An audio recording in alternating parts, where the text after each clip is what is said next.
Okay, calling the 12:30 meeting to order. This meeting, including the audio and video of remote participants, is being streamed live on YouTube. You will find links to viewing options for all Senate meetings on the live and on-demand video page of the legislature's website. In the unlikely event that we have to abruptly end this hearing due to major technical difficulties, the committee will reconvene to discuss any outstanding business on Tuesday, April 28th, 12:30 in this room. A public notice will be posted on our website.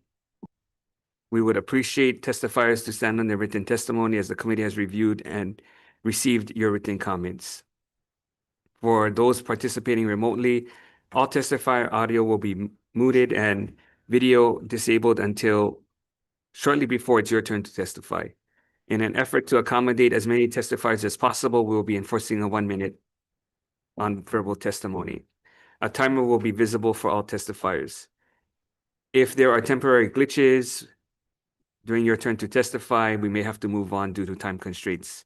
We appreciate your understanding and we have your written testimony. If you're interested in reviewing written testimony, please go to our website. You will find the link on the status page for each measure. Okay, Mark, GM 520, Mark Fukunaga.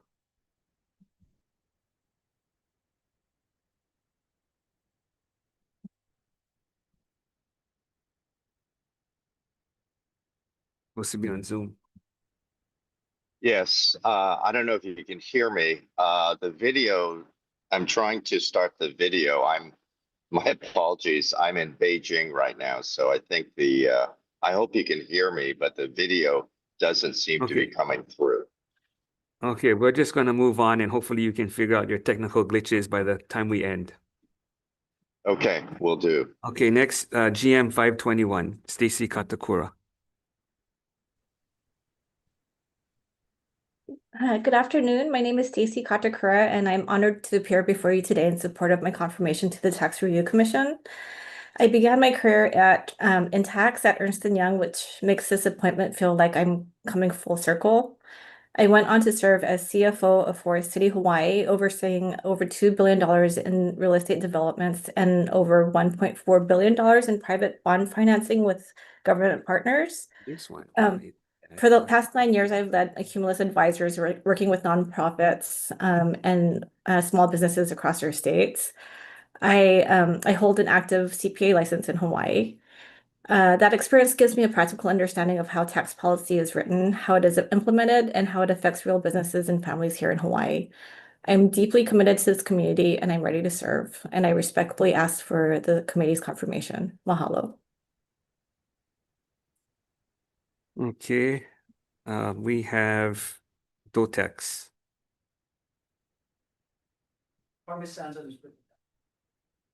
Okay, Evan Leong.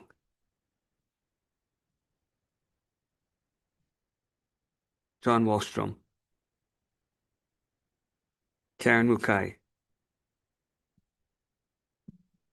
Cayenne Pea. Ellen Ng. Okay, anyone else wishing to testify?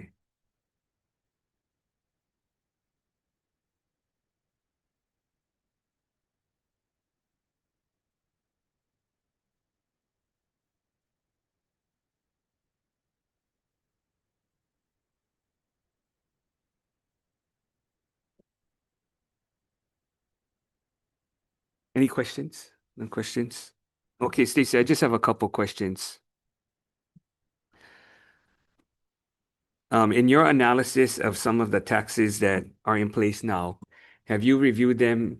And do you think you're going to be making any suggestions as to how some of them should be either restructured, sunset, expanded?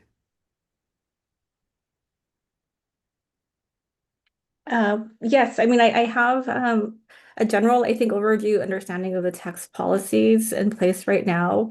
The commission is currently under considering a consultant to do a study on the tax structure and policies and how to make them what would be the most competitive and efficient changes that can be made. And I look forward to working with the commission to kind of see the results of that study and making some recommendations.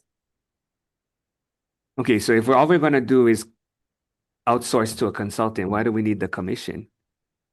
Well, I think the commission is going to be putting together some specific items But to which look tax, at. like for instance, in your mind, as you review, as you review certain taxes now, which specific ones stand out to you that you think should be revisited?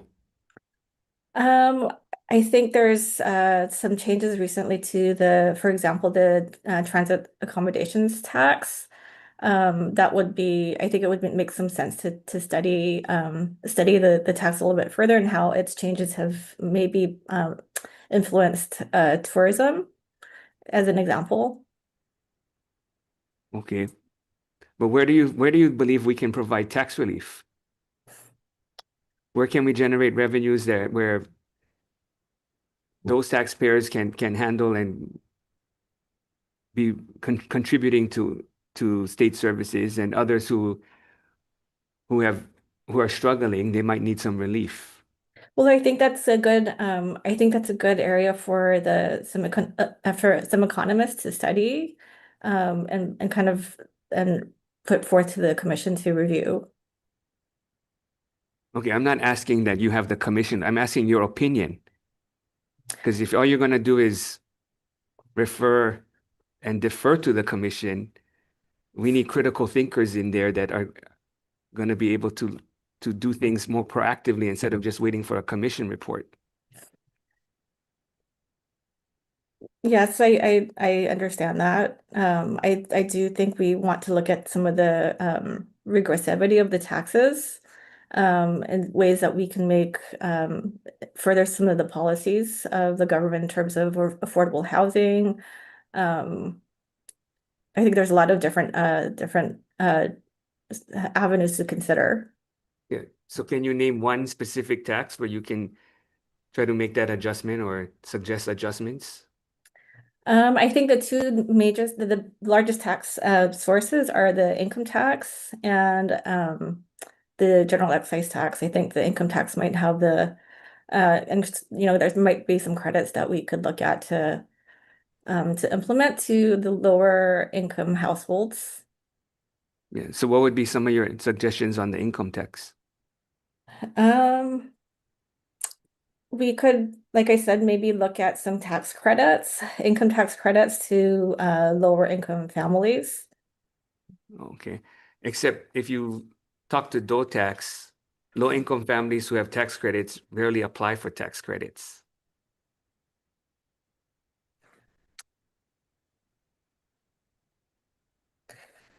I honestly, I have no comment on that.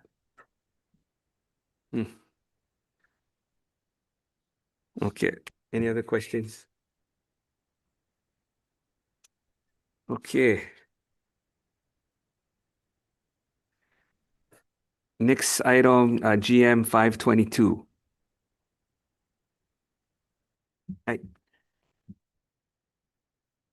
Jessica Enos. Yeah. Yeah. Just come forward, state your name, explain why you want to be on the tax commission, why you're qualified. Sit or Yeah, you can sit. Yeah. Oh, sorry. Yeah. Hi, Hi. my name is Jessica Enos, born and raised in Hawaii, graduate of Iolani. I dedicated my entire career to public accounting. I've been doing this for about 27 years now. Started off at Arthur Andersen, and I've also been at KMH and KPMG. And I've actually had my own practice now for the past 11 years.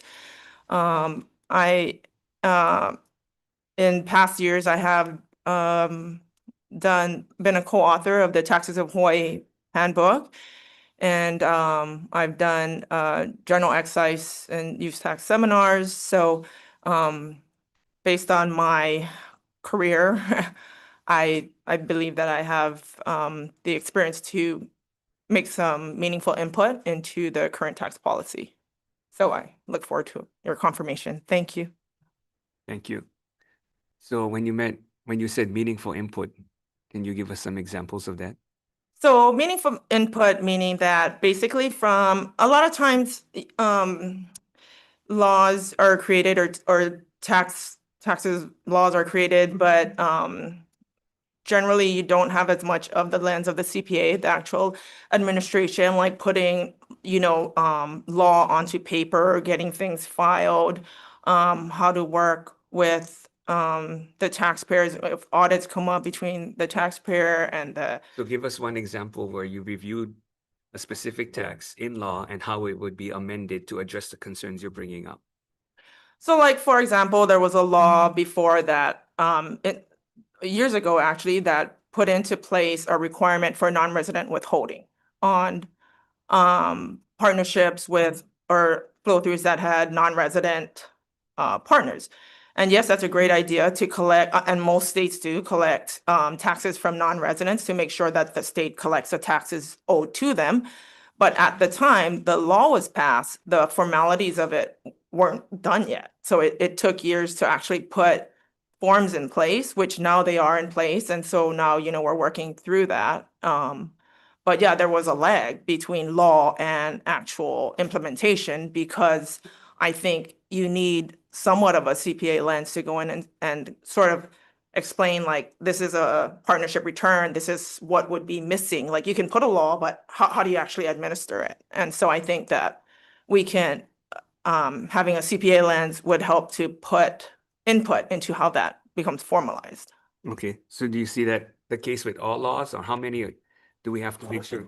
Not all laws. I mean, we do have a very competent tax department, that has, done their job of doing all that. But there is also a different, like, the actual practitioners doing it is different from the people making the laws to the people that are writing the forms. And I think it's good to have input to connect Yeah, so connect what, them. what would be like some of the top 3 concerns you think that need to be addressed? Because right now sounds like there's going to be a consultant, but if a consultant doesn't have any guidelines, they're just going to start to Yeah, so create a report that may not be meaningful or useful. So if the commission specifically has concerns that need to be addressed, then they can narrow the scope for the consultant to do more research. yes, so we have discussed as a commission what we would like the consultant to focus on. And our plan is to get that report and basically fine tune it to come up with proposals, So what would be some of those concerns?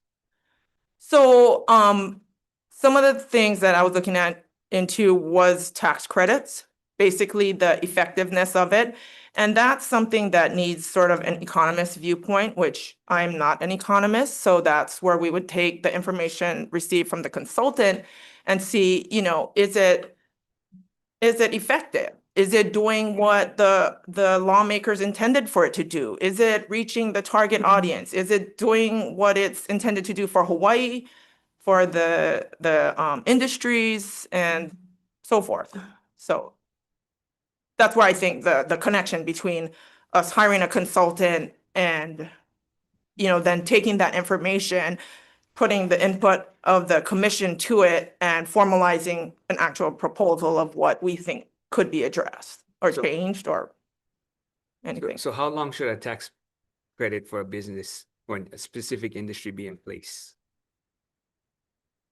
I would think as long as it's working for the state and for the taxpayers, I don't think we would need to sunset it. I mean, if it's working, but I think that when it gets to So a it depends point, on the purpose, right? Because if a certain tax credit is to get the industry going, it's not supposed to be that we're subsidizing the industry.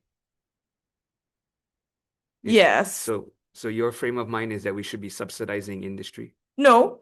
So that's what I'm saying is, like, that's why from an economist standpoint, the tax credit can subsidize the industry, but does that We should be industry? working ourselves out of tax credits, right? You're getting things moving. You're helping start specific industries so that they can reach scale. That doesn't mean that we should be subsidizing them forever. I don't think the tax credit, and I guess that's where the reports come into play, because I don't think that a tax credit is only to subsidize an industry, because industries bring in jobs, and create It's jobs, still subsidized by bring the in taxpayer. people, but then there's other taxes that get incurred when people come, right? There's general excise tax, there's jobs being created for taxpayers, to live in Hawaii. Yeah, so give me one example where we should be ending one, and give me an example where we should continue one. So let me see. So I, I guess I don't know about ending one. I think we might have to have another. Oh, sorry. I think some of the nominees might have to go back, think about some of these questions, and then come back to the committee and give us more thorough and complete answers. So you might want to think about that. Think about which credit should end and which credit Well, should. you guys can be prepared for these questions because, you know, we are looking at sunsetting some credits. Some credits have been on the books for over 50 years. Yes. And I do agree. Yeah, if it's not doing any good or if whatever it was designed for has been accomplished, I think it can be removed. Yeah. So what I'm asking is, give me an example of each. Okay, yes, I have not gone through the schedule to answer that question in particular right now, but I know that the intent of the consultation with the economists was to see, you know, are the certain tax credits working and accomplishing and what they are intended to do, and to assess like competitiveness of it across other states. So for example, you know, But like what about film. we have a tax credit that now, so you go to the PUC, for instance. Some specific energy technologies don't have a tax credit and others do. So now government could be picking and choosing winners and losers because now the ones we provide tax credits for have a competitive advantage because of the tax credit, when other technologies don't have the tax credit and so they're less affordable. So how does that work? So I hear what you're saying, but then now when you're looking at it from a overall industry like energy, that may not be fair. That may not be real transparent as to what's the real cost of that specific technology because of the tax credit. So if we did that evenly across the board, then you could look at it fairly. But when you start to just pick and choose which technologies are going to have tax credits, then now it's no longer as fair. Yes, I mean, I see what you're saying. And so I mean, part of what the commission was looking at was credits amongst other things. And so, So what about new credits? So if we're trying to diversify our energy portfolio, for instance, how long does solar have to have a tax credit? Why can't we start giving it for hydro? Why can't we start doing it for geothermal? Well, I mean, we're trying to diversify that portfolio, but we're only going to give it to one technology. How does that diversify the portfolio? yeah, I would say that giving it to just one does not diversify. That was honestly not, we were not particularly looking at the energy pool of possibilities and how there's only, you know, solar. But if that was something that the Senate would like us to look at, I'm sure we could add that. Well, to we our want you to agenda. do the best job you can. Yes, and tax is very broad, so it's hard to, you know, tackle everything. I know there was long-term care that was for us to look at, but I think there's another bill going through. There's housing issues, there's the regressivity of the tax structure, so we, as a commission, we're trying to narrow down, okay, what are we gonna focus on that we could add value to versus possibly re-looking at things that maybe other people are already looking at. You know, I would assume that the energy industry has a good bunch of lobbyists that might be looking at all of that. I mean, we were looking at, like Stacey had mentioned, transient accommodations. We're looking at just and the credits. We did discuss some housing, but housing is looked at a lot too. So we think we've caught it by including a piece of it sort of into what we're looking at in total, but. So how do you determine what you think is going to be most useful to help assist the legislature?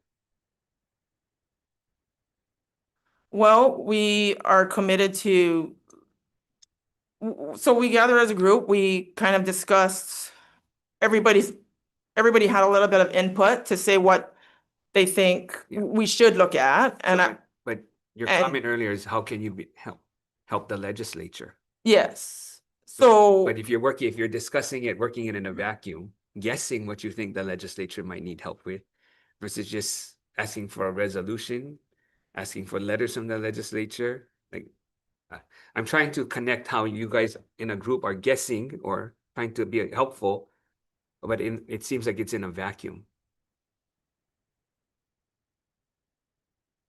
I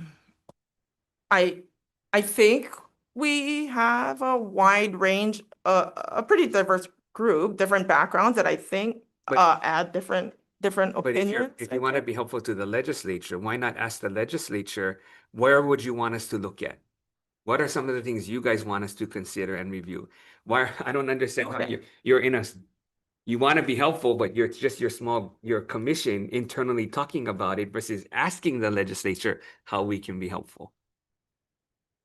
Okay, my apologies for that. I thought that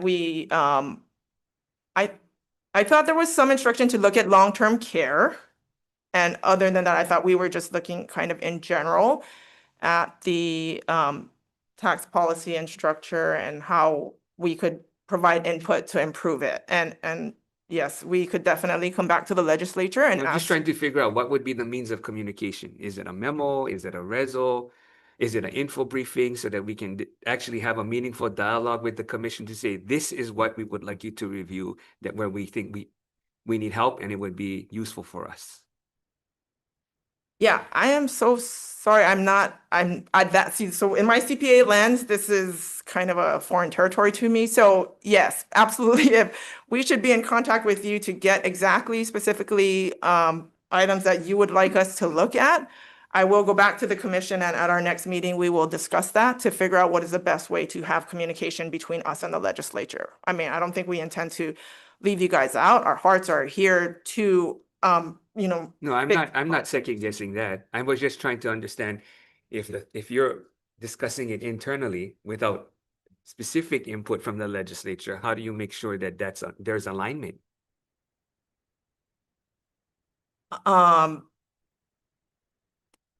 Yeah, sorry, I don't exactly have an answer for that. I thought it was like a delegated task, and so we were going to.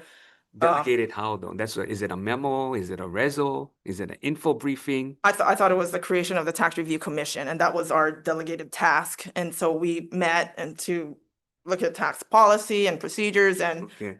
make our analysis. And my apologies if we should be in contact with you guys, as we meet. Yeah, we'll definitely make sure that gets done. Okay. Any further questions? I'm not sure if this is a question. Hi. Here are the questions that Senator De La Cruz is asking, but my concern for the commission is that besides looking for the tax credits that maybe going to have a sunset date, what about all the tax revenue that we're not collecting? Is that part of you guys' commission to look and review of all the money right now that people from Hawaii is not paying their taxes in the billions from what I heard? Are you guys gonna review something like that you guys gonna look on how we can collect it? And another question would be, hearing that after so many years, the tax, they don't go after the people that owe tax. Is that something that you guys review or look through? That was not something that was on our task, and that is not something that we've considered looking into, but we can, like Senator De La Cruz mentioned, if in speaking with the legislature, that is something you would like us to look into, we can. But yeah, I do. The tax, it's not like, I guess we're not limited to looking at only specific things. So if that is something that the legislature would like to use the tax commission to review, I think we can look into it. And we work with the tax department and their support, because we'll need their support. I'm not sure how we would find that information. I guess maybe that's policies on increasing ways of finding these people and getting them to pay. We have. Hold on. that. First person and you Mhm. said the same thing about consultants. To me, consult only in the information that they get. And since I've been here, I don't think any consultant really did justice for the people of Hawaii, caused a lot more problems. But again, we're always having to converse in consultants. So again, what Senator De La Cruz said, if we get consultants and consultants over consultants, then why we need you guys? Well, our plan was to take the consultant's report and come together with a proposal to the legislature. I am not an economist, so I have a CPA, a practitioner lens. I know we have, there's a few of us CPAs, there are practitioners. There's an attorney, there's another member that's in multi-state tax. So there's different eyes that I think will then take the report received, filter it through all our lens to put together something meaningful that hopefully will, be meaningful to the legislature and be able to make a difference. I certainly hope, that's our goal, is to make a difference and not to just have a consultant after consultant and get nowhere. I mean, I don't like to pay consultants for nothing either. Thank you, Chair. Appreciate it. Thank you. Thank you. So do you know how many, I know the last report from DOTAX for tax credit, the distribution of tax credits, how much was spent on tax credits? That was one of my questions on, how much was it? Like, and I don't know where the information is going to come from. I don't know who gathers what information, but I did ask about like how much was a credit, how much does it, how much does it cost the state? But on the flip side, how much revenue did it bring in? So I don't know the answer. Okay. So DOTAX has a report from distribution of tax credits in tax year 2023. They've calculated 621.2 million in tax credits. 621 million. Do you know how many in GET exemptions are claimed by business activity in 2023? No, that is something else that Okay, it I do says not know, sorry. 38.1 billion. So that's according to DOTAX's report. So that's a lot of money. And we just want to make sure that there is a return on investment. If not, we have to start looking at this because we're spending on them and we can't provide the tax relief that we need to working families. Yes, I understand. So, yeah, I mean, yes, I think we can circle back with the legislature to ask, I think, what areas in particular you would like us to focus on? Because yes, tax is very broad, and we have GET, and GET and use tax has their own exemptions to look at, income tax, and related credits, different industries. There's a very broad range of subjects and topics to look at in sort of a minimal amount of time. My understanding is we're trying to get through this by end of year to have the proposal ready for next year's legislative session. So What about the review of tax credits? Because there has been some discussion about, for instance, motion picture, yes, that people are claiming for the tax credit, but the review of the tax credit maybe has not been as thorough as could be. When people are trying to turn in receipts or turning, whatever they're claiming so that they can get the credit. The review process, have you looked at how each department? that's what I would process- like to look at. I'm sorry, are you saying the Department of Taxation's review of the film credit? No, it's not. Cla- So it's not just Department of Taxation. I'm sorry. It's the Department of taxpayer claiming Taxation it? and the specific department that manages that specific industry. So for instance, motion DBED. picture would be DBED. What's the process? Is it consistent throughout the state?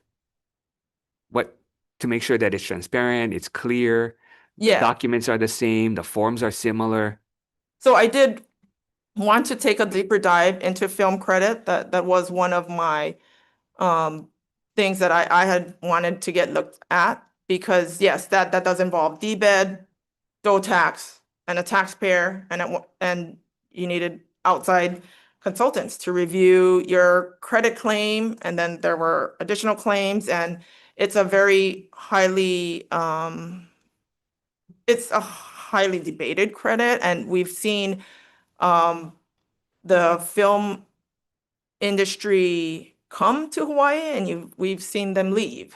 And so we want to look at, I want to look at, sort of what role did the tax credit play in that, and among other things. And So you've been on the commission. So what's the criteria that you use that you're going to do this study or that study? And who does the scope of when you do hire a consultant? so we have our chairperson that leads, and we have an agenda, and our meeting started off with I guess a general overview of the different like tax systems in Hawaii, and then we had an opportunity to discuss sort of where we thought we could add input or what we thought could be researched or looked into and stuff. And then we had, an interactive session with feedback with whether, we should go down that road, look deeper into that, or if like, housing is a big topic. There are many people looking into housing. Maybe we don't need to duplicate our efforts. There's only 7 of us and we only have so much time. Maybe let's focus on something else. So with back and forth discussions, we've tried to fine tune, what we're gonna what we're gonna look at, and what we would like the consultant to look at. What is the criteria? So is it efficiency? Is it revenues?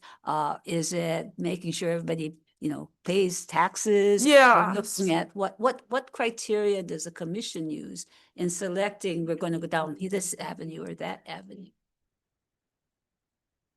I guess, is it fair? Is it doing what it's designed to do? Is it effective? Yeah, I guess effectiveness, equitability. Is it equitable? Is it fair? So if you're looking, you're saying, we're going to look at tax credits this year. What are the criteria that makes you go down to tax credits versus GT versus income tax? What do you, as a commission, look at as a criteria? Okay, we're going to focus on this, and this is where we're going to focus. We're going to give a scope of work to a consultant to get us information. We're going to ask DOTAX to get this from the departments, or you go to different departments to get information. What is the process that you as a commission do so that we can get some reports out that are things that we could do something about? Yes, so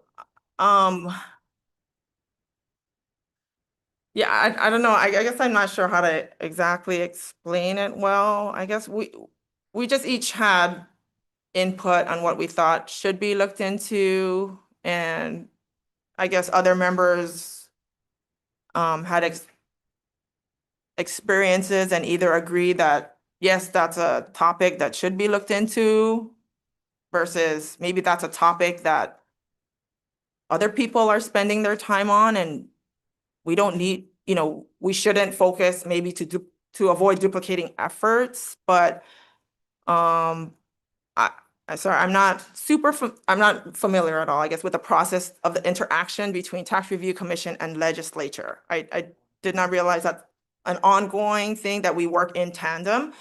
And if that is the case, yes, I mean, we should at our next meeting regroup and create a communication line, and definitely, have a communication line that will make sure that we are focused on the same things. Your report comes to us, and we look at that, and we say, these are changes that we should make. It's coming as a Tax Review Commission recommendation. So there should be some idea of what would be helpful for us to get information on. So I don't know if does Department of Taxation, DOTAX, help you in terms of giving you like reports? Yes. As chairs? Yes, so there's some information that DOTAX has. There is some information that the Tax Research and Policy division has. And so, for those things, and they will say, so they're on our calls, they're in our discussions. So they'll say, yeah, we don't need the consultant for that because we have those reports internally. Or they have the research guides have the history of previous tax review commissions, and they'll say, okay, that topic has been looked at in the past in, you know, whatever, 1 or 2 commissions ago, and that was already discussed. I can't remember what it was, but, you know, so they're there to facilitate also to make sure that we don't duplicate efforts, and we don't hire consultants when the information is available just by asking them, you know.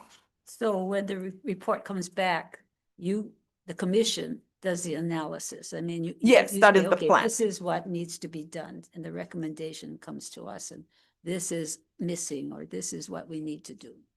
Yes, so the plan was for the commission to receive the report or reports from the consultants, analyze it, and put together a proposal to improve the tax policies. And so again, the criteria that you use to come back to the legislature, say, this is why we need to make this change, is something the commission is working on. What criteria do you use in terms, and equitable and so forth, but what do you look at in terms of these are, it rises to the top of what we need to do because this is a problem? Yeah, I guess, If you don't know, you can just, we'll gather a lot of these in writing. And then we'll send the same questions to Okay. to each of the nominees okay, and give you thank time you. to respond. okay. Just short. Yes. Yes, and thank you and congratulations and good luck to the work before you folks.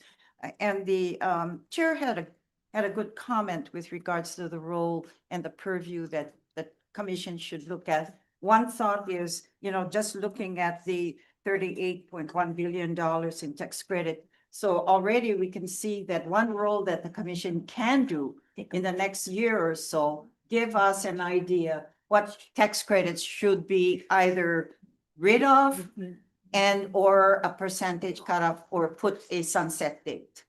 So I think that probably should be ongoing, you know, through the years. But another thing concerning is, Chair, I think the commission right now is expiration of May 2027, and I'm not sure if that's a good period for you folks to get the information together, but if you're looking at May of 2027, the session starts in January of 2027. And for a review of the outgoing commission members, it would be better for us to get that kind of information. But certainly, looking at the GE exemptions, it's really important that you guys look at it, sunset some, whatever, cut back, and give us a, you know, the information, and that would help. And as an example, right now, you know, technology is so ahead of all of us. Like even with DBED, and like for me, people are already coming into the state looking at spaceports. And so, but they're coming to us to get this bills passed, you know, for some kind of tax credits. And I'm sure others have the same opinions, like energy, but, you know, it's good if we have, you know, what you can provide us so we can make those decisions. But just a, you know, that should be utmost importance every so many years that the commission should review tax credits, no matter, you know, you don't need to be asked. Thank you, Chair. Thank you. Thank Okay, you. we have one testifier, Dotex. Thank you. Thank you. Thank you.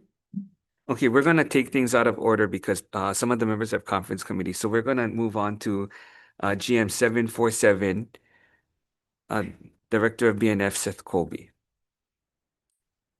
Good afternoon.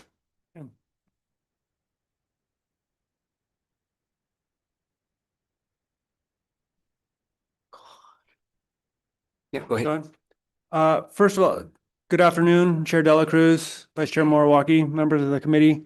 I really appreciate you guys taking the time. I know it's very busy time, period of year. And so the fact that you're considering my nomination now is a great honor.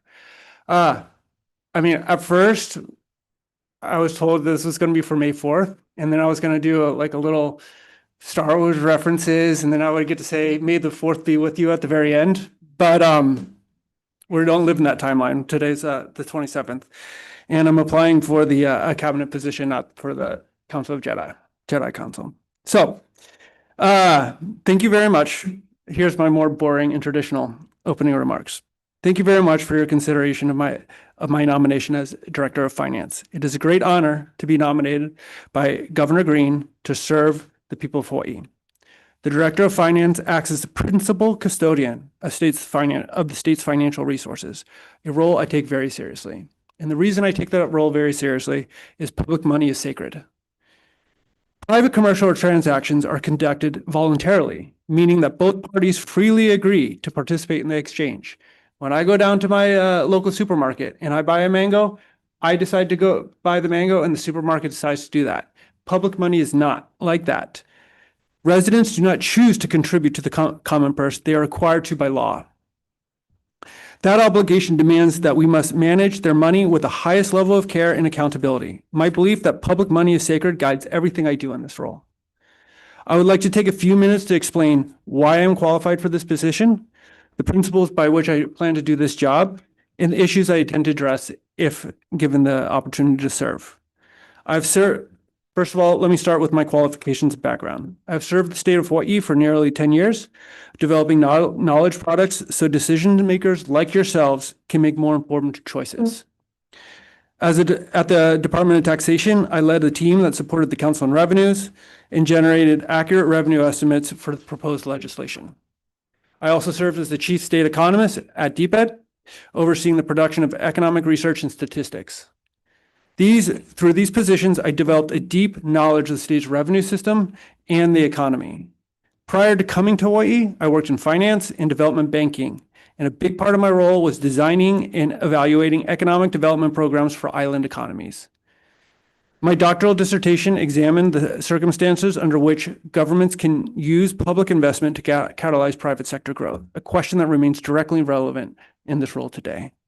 I come to this position with a solid understanding of the state's tax revenues, its economy, the relationship between budgetary decisions and economic outcomes, and the fundamentals of public finance.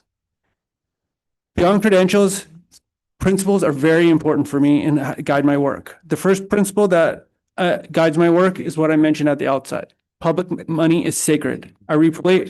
I repeat this often to the BNF staff, to partner agencies, to anyone who will listen. This is not a slogan. It is a reminder of every dollar we manage was collected under the authority of law, and we owe the public nothing less than our full accountability in how we spend it. The second principle is information helps. Budgeting involves hard trade-offs. When you fund one project, you don't have that same money to fund another. These trade-offs are easier to evaluate honestly if we have data to do so. I spent most of my career providing rigorous analysis to decision makers, and if confirmed, I intend to do so as director. Under my leadership at BNF would be a source of data and metrics that allow us and the legislature to evaluate the true impact of public investments. The third principle is budget health is downstream of economic health. The state's revenue system sits atop the state's economy. When I was at Department of Taxation, there was a lot of concern and wrangle and debate over proposals that changed the revenue system by $40–50 million a year.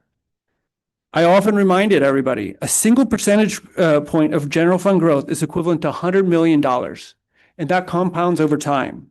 So as we wade into the details of budgetary line items, we must never lose sight of the larger picture. A strong economy is the most important long-term driver of our fiscal health. In closing, I just want to focus on three operational aspects I would like to give my focus if given the opportunity to serve. The first is maintaining and strengthening the state's credit worthiness. BNF's primary purpose is managing the state's fiscal resources in the most financially prudent manner.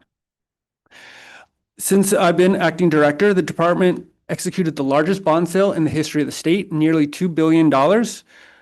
In that process, we managed to get a GO bond rating put on positive outlook, and our highway bond upgraded to AAA rating. Now, in public finance, that's Most people don't understand that, but in plain English, what that means is investors trust the story of Hawaii more with their money, and they're willing to lend us money at a cheaper rate and save the taxpayers money when they trust our story. And that's what we've been managed to do in the last 3 or 4 months. If confirmed, I will continue to leverage my unique background in economics, taxation, finance to negotiate the cost-effective government services on behalf of our residents. Second, modernizing our budgetary system. One of the first decisions I had to make as acting director was to launch a new IT project to build an automated budget management system that will replace our manually driven process that consists of Excel spreadsheets and email chains. Centralizing budgetary information in an integrated platform will improve processing speed, reduce error, and increase transparency. We are also supporting the statewide enterprise financial system and other technological initiatives that will strengthen how state government operates at every single level. Technology, when used strategically, is one of the most powerful tools we can use to improve productivity of the state. Finally, I want to build our organizational capacity. BNF operates in a lean structure. Elevated vacancy rates, even at the senior management level, have created unacceptable levels of operational risk. I've been working with our HR office. We've hired a new HRO and to anchor a broader effort to recruit, develop, and retain talent that this department needs. The next phase is filling the senior manager positions, and then we will work our way down. I'm committed to leaving this organization stronger and more robust than when I first joined. Should I be confirmed, I will work with this committee and the full legislature to be responsible stewards of the public resources and to build a more prosperous future for the people of Hawaii. I ask for your support of my confirmation. Mahalo nui loa for your consideration. Thank you. Members' questions? Senator Elefante. Thank you, Chair. First of all, Dr. Colby, congratulations on your nomination. I know we didn't have any opportunity to meet prior to this hearing, but I do have a few questions for you. So you mentioned in your opening remarks that public money is sacred. If confirmed, can you be impartial in terms of how you proceed, knowing that public money is sacred? And if, say, the governor or administration or the legislature tells you otherwise, can you be fair in how you look at balancing the budget and coming up with proposals in your capacity? Yeah, so impartiality, it sounds like great in theory, but in practice, it's very difficult. But what I pledge to do is conform myself to ethical standards that are set out by the department and by the legislature and conform to those standards. Okay. My next question has to do with modernization. You touched up on modernization of in BNF. So we were recently given a presentation back in February in terms of modernization for ETS under DAGs. And a lot of their top 8 projects, it was not included in the governor's proposal. And those are critical projects, whether it's data centers or cloud and all that. So is that something that you would take a look at to see how we go forward in terms of modernizing our systems?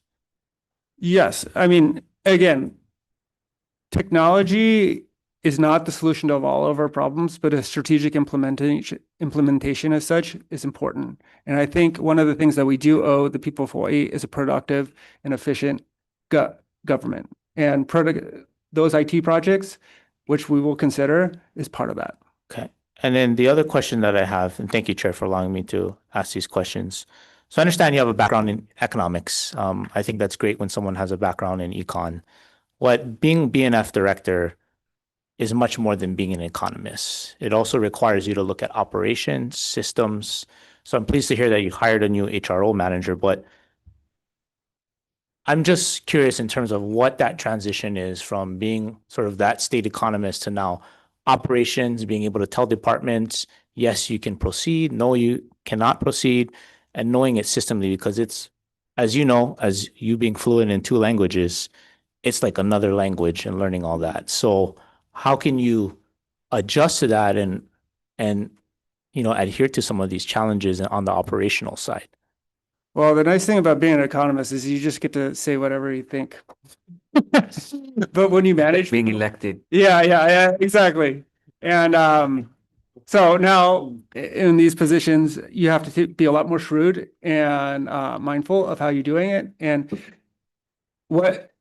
again, I go back to public money is sacred. You operate with principles. Instead of like just economic analysis, I'm thinking about the people I manage. I'm thinking about the people of Hawaii. And I think about the money that I want to work with all of you to spend in the most efficient manner possible in a way that reflects our values at a cost-effective way. Yeah, thank you. Thank you, Chair. Thank you. Several questions. Aloha, thank you for being here. Talking about money is sacred, and definitely I feel that way. Growing up, we didn't have a lot. So what exactly in your department you think that you guys can become more efficient and save money for the taxpayers?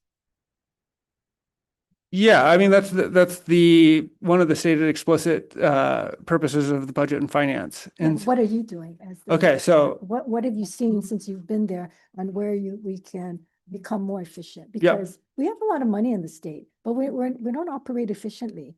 And there's a lot of positions in the department that perhaps maybe we don't need, or there's a lot of vacant positions that's just sitting on the books. So one of the first things I've learned is we don't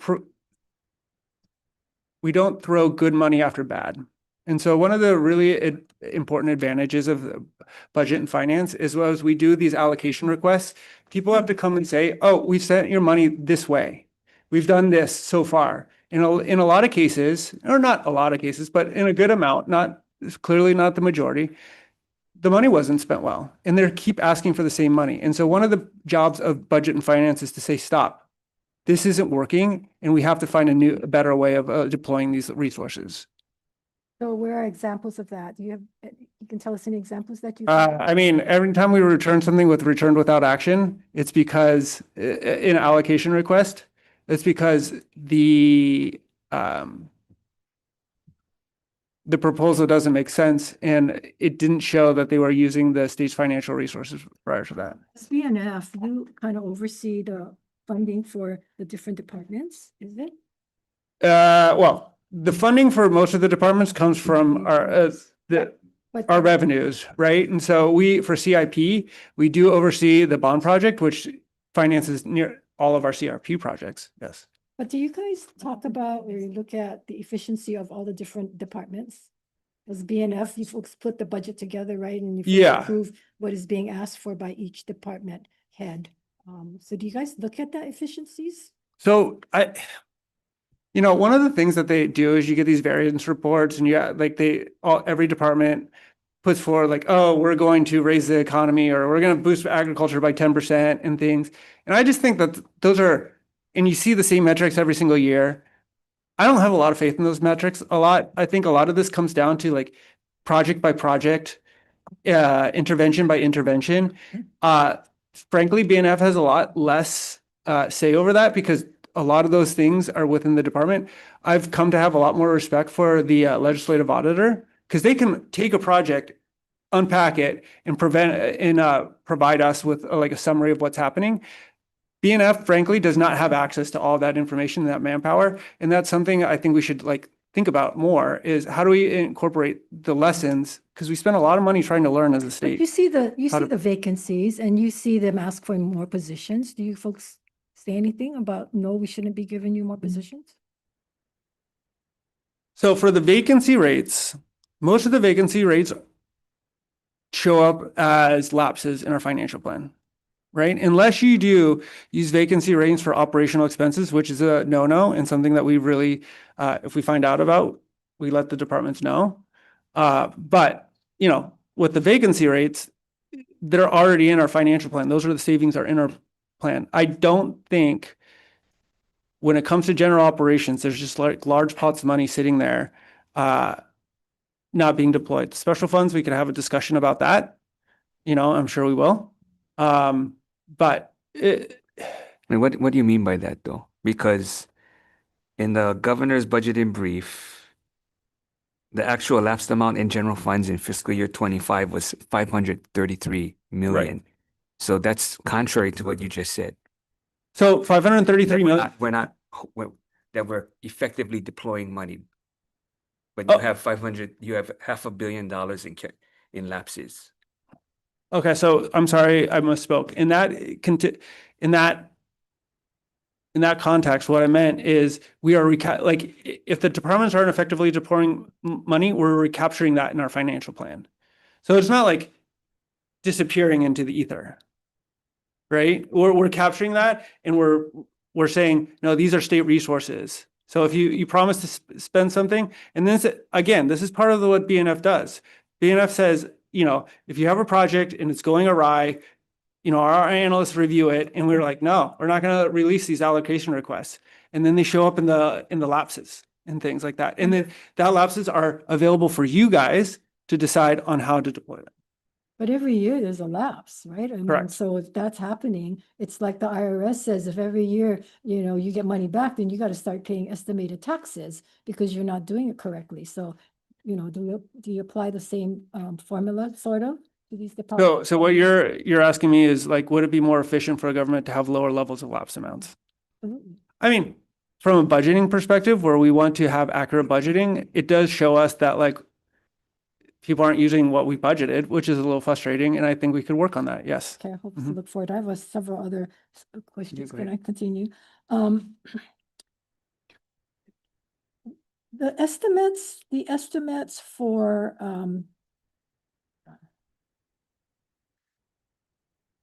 the medical exemptions, are those estimates still accurate? This is why you use at the tax The department. estimates for the metal, can you be a little bit more specific for that? Yeah, there seems to be this debate between that these exemptions are costing the state more than the figures initially provided. And when you were head of the TRP, you provided these GE figures. So is that estimate still? Okay. So you're asking the GET exemption on services provided by, it's actually services provided by nonprofits, which in our case, most of our hospitals are structured as nonprofits. So we're doing that. That's a judgment call, right? If you were to apply the GET on most of our healthcare costs in hospitals, I would imagine those prices would go up. That's something I would defer to you guys in our Department of Health on whether that's a wise decision. Well, I'm asking you whether the estimates are correct, because you, as the head of that, you're in charge of that Mhm. tax, and whether or not your figures are. Those figures are accurate, right? I don't know, I'm asking you. They are. because There's this argument or this. No, so like if the state of Hawaii, and again, this is about, Costing the state more than what you estimated. well, now those figures are several years old, so it's the state, it would be costing more because of inflation. As far as the conveyance tax, how much is the state collecting on that? Now you're asking me about like, I wish I had. Let me just go back real quick to the earlier question on the nonprofit organizations. Yeah. So is that accurate that in 2023, the exemptions claimed was 7.7 billion? Yes. No, that's not the tax revenue. That's on all exemption, on all business activity. So you have to take that and multiply that by 0.4.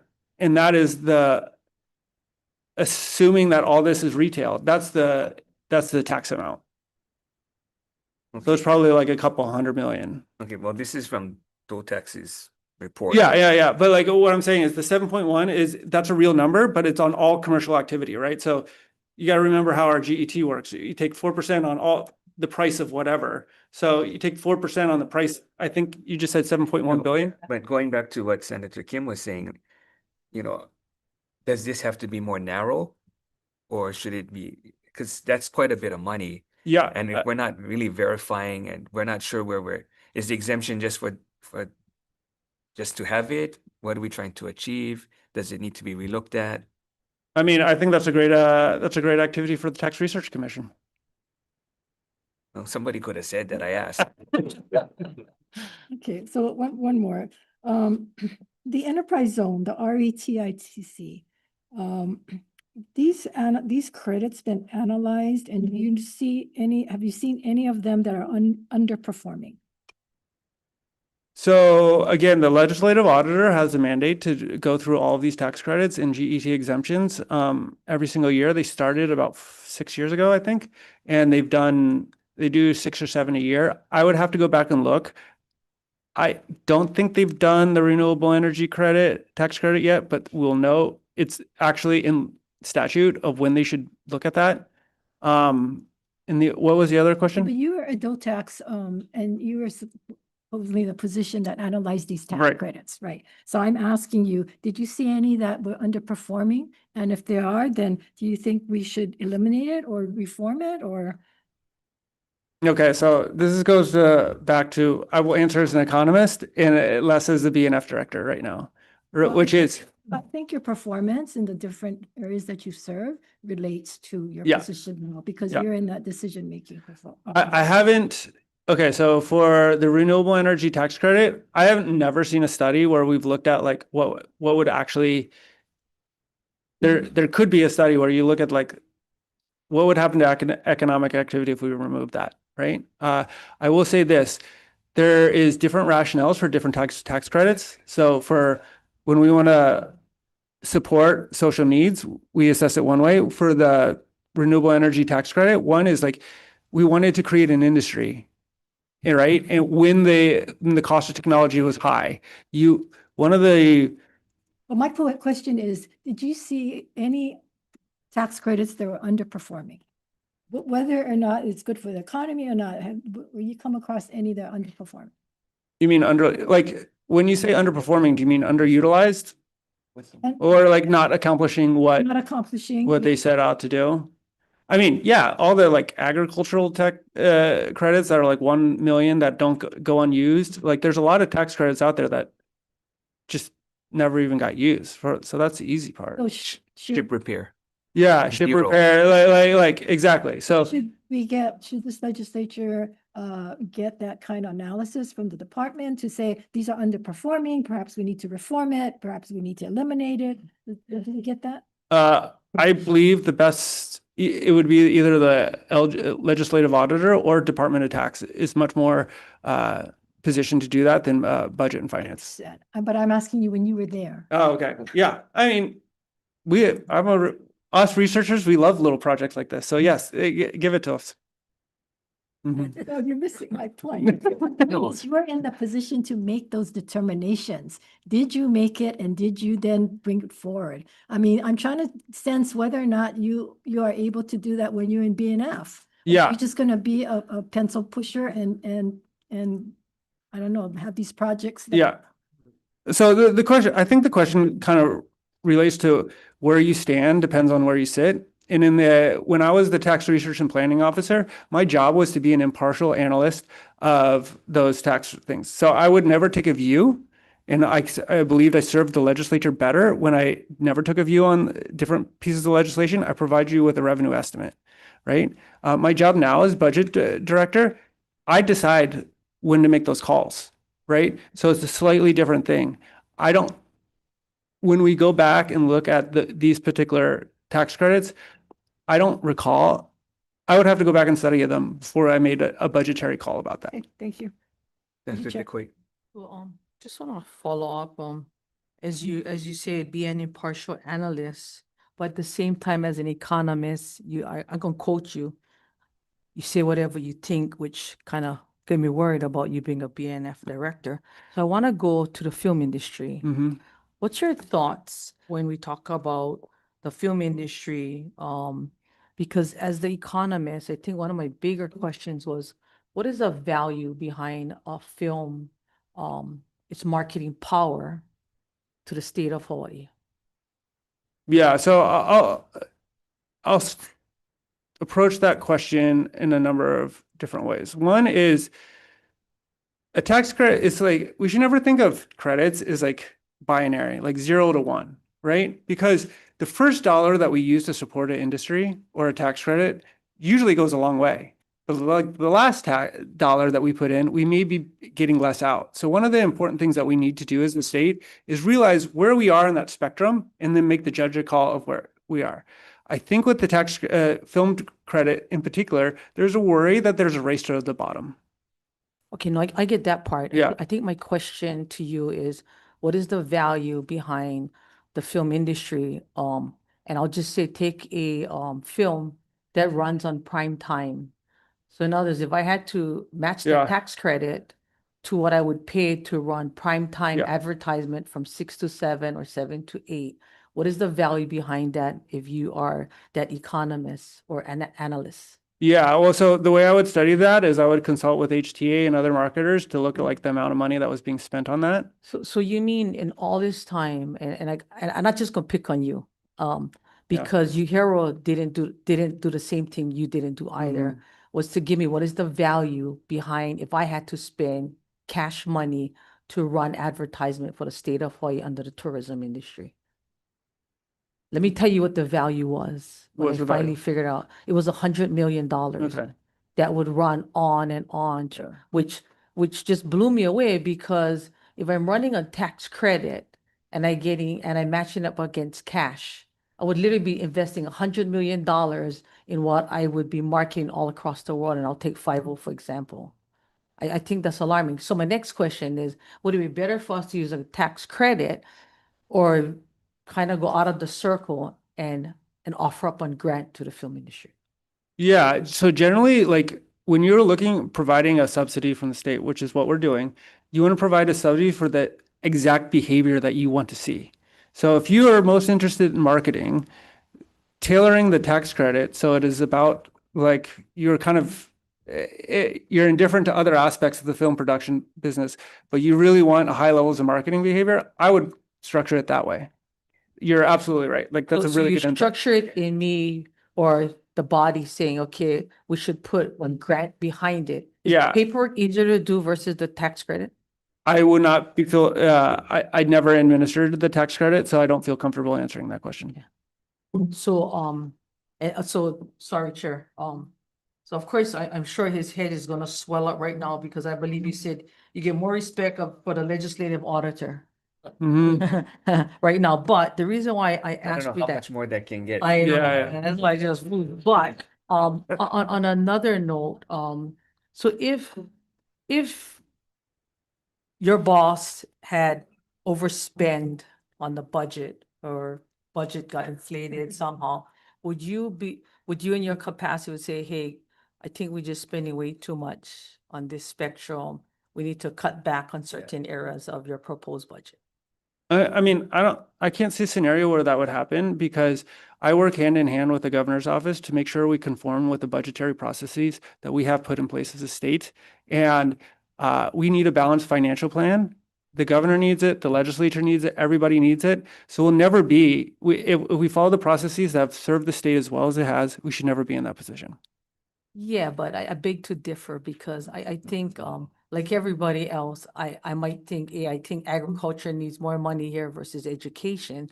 And I think they both work hand in hand. At some point, I need to know when you just literally would say, I think you just like spending way too much money.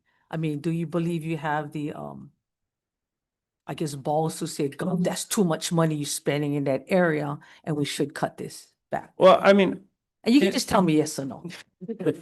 in my job is like, Yes or no. yeah, yes or, well, I mean, I will Just answer as yes the or no budget. would be good for me. I will answer as the budget and finance director, which is as the custodian of state financial resources, I will present those opinions to the governor and we'll say, this is unsustainable. And that's my job, to provide that information to the governor, and then he can make a decision. Thank you. Thank you, Chair. Senator Hashimoto. Thanks for being here.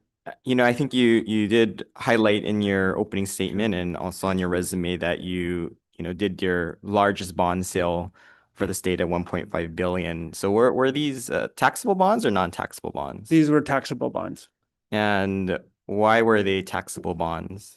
Well, the state has a large, or the state has a history of selling taxable bonds. One of the reasons we don't have at least a larger portion of that in non-taxable bonds is,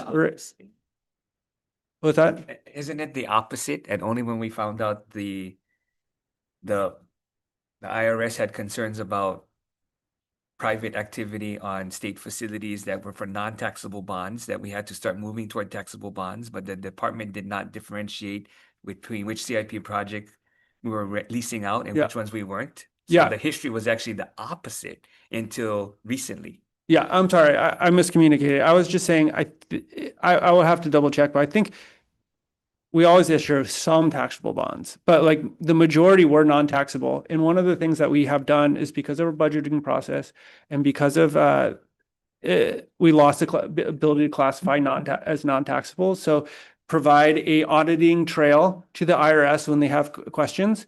I'm really glad you asked that question because one of my goals is, director, especially if I get the job or moving in the right direction, is I want to work hand in hand with the legislature to find ways to like tailor, modify our budgeting process, but also develop the capacity internally so we can issue more non-taxable bonds, which have a lower interest rate. So what is the interest rate spread that we were looking at here? Okay, so for taxable or for non-taxable? Between the two. Between the two?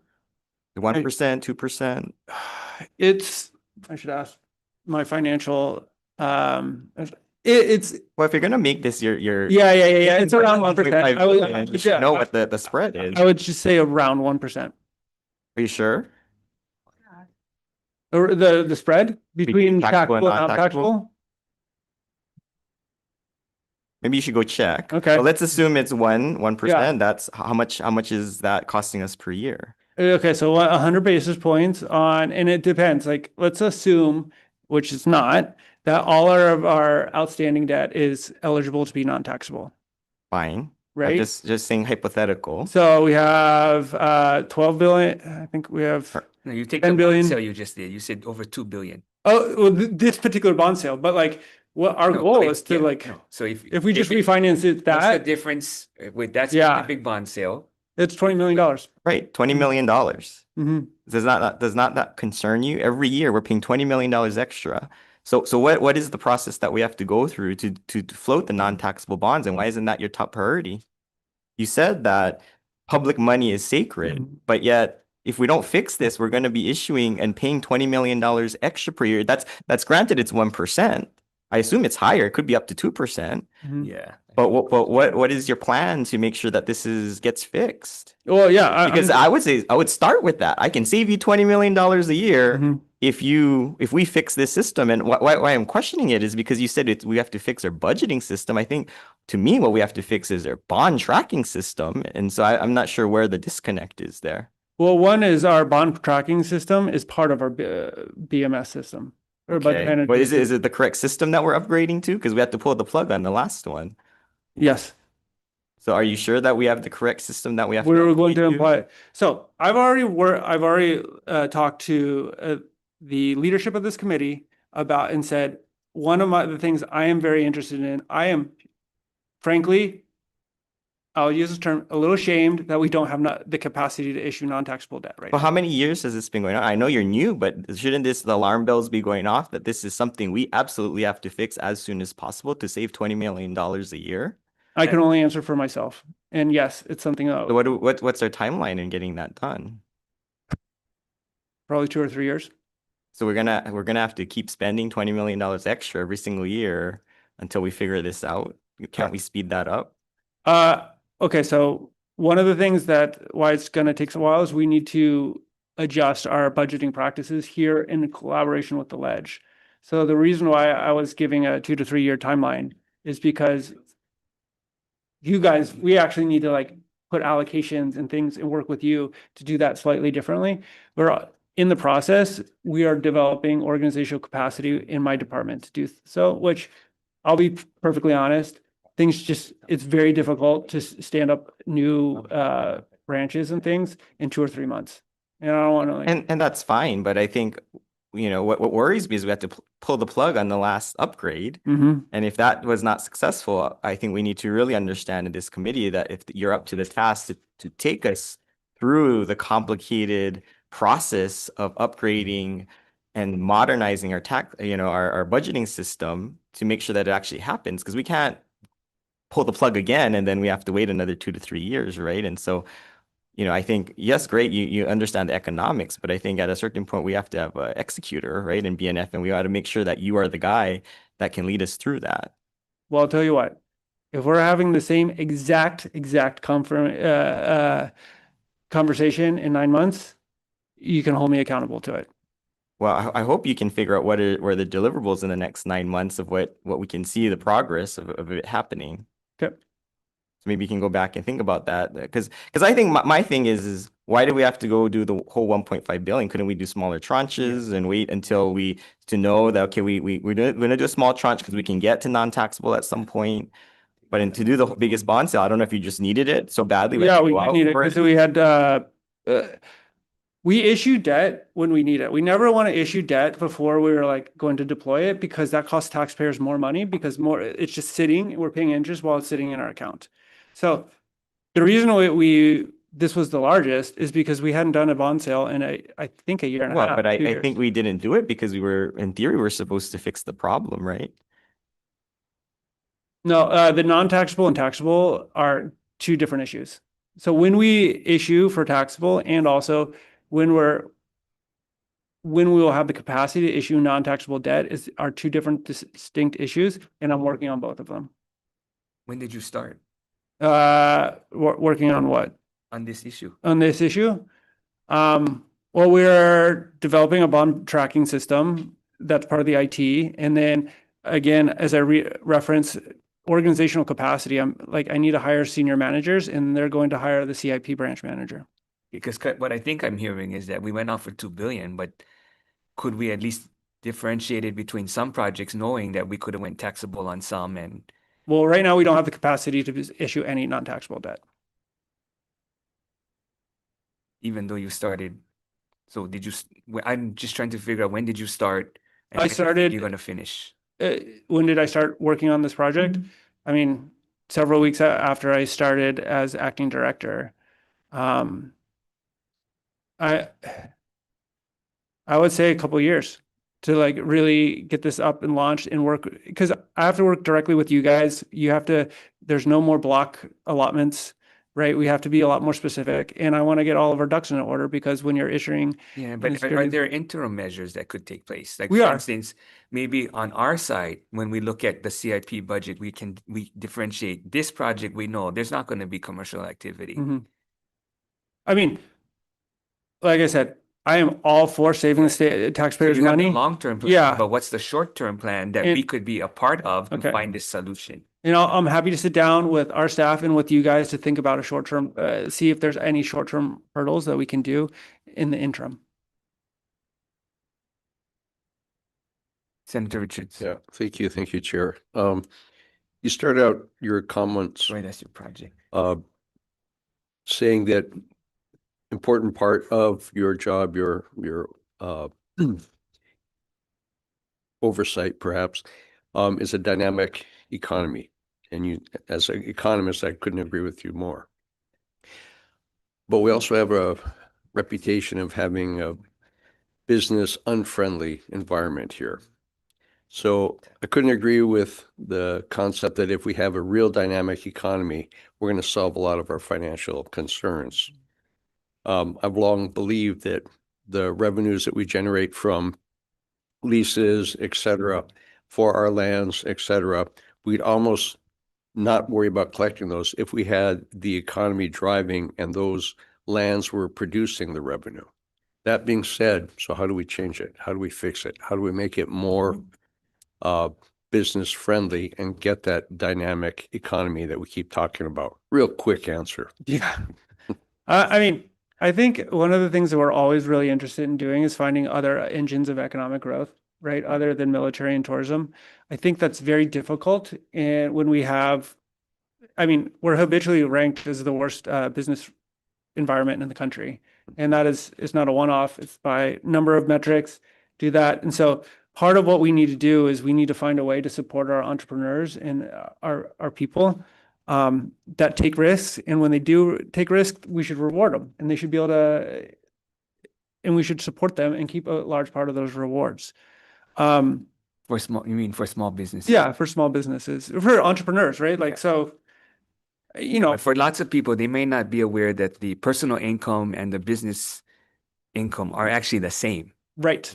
Right. And so, And that plays a big role. yeah, Like, when you look at the House proposal, they're adding 1% additional. So all these small businesses, small farmers, doctors, dentists, they're all going to get affected by that. right. You're absolutely right. So top three things. what can we start working on to improve the business climate?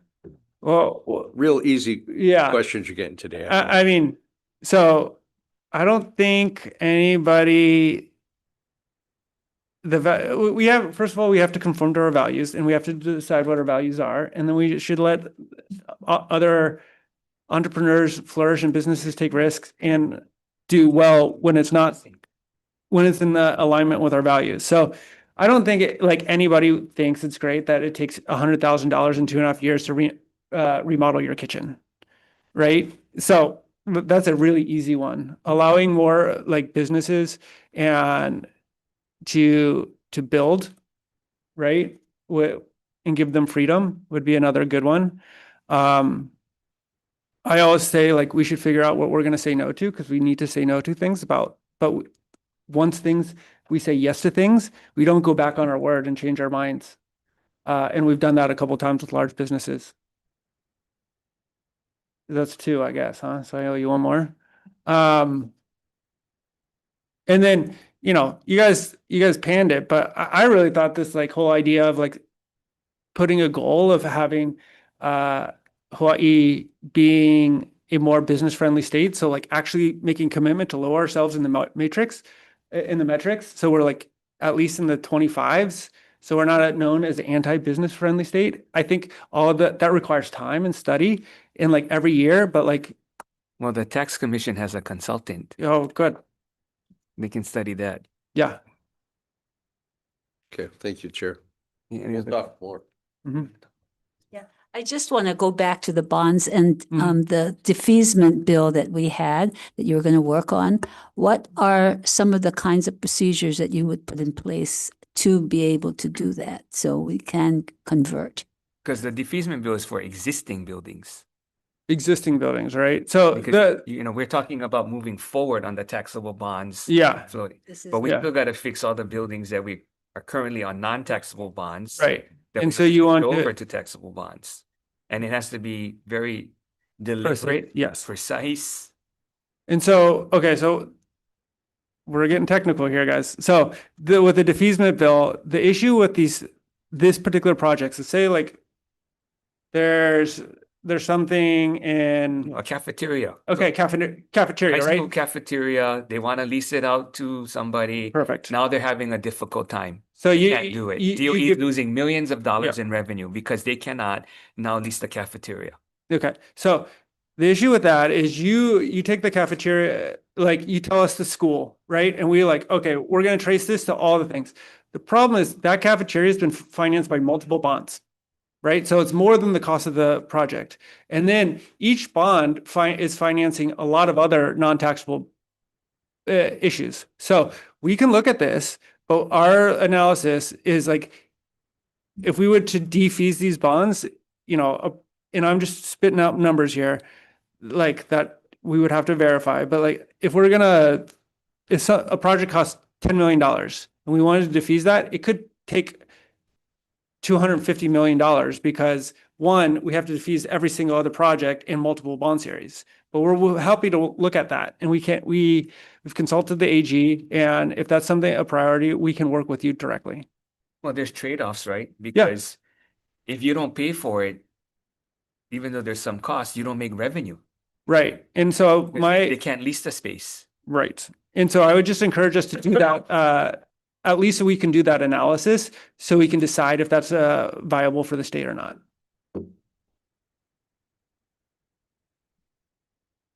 Did you provide testimony on the House proposal of the taxes?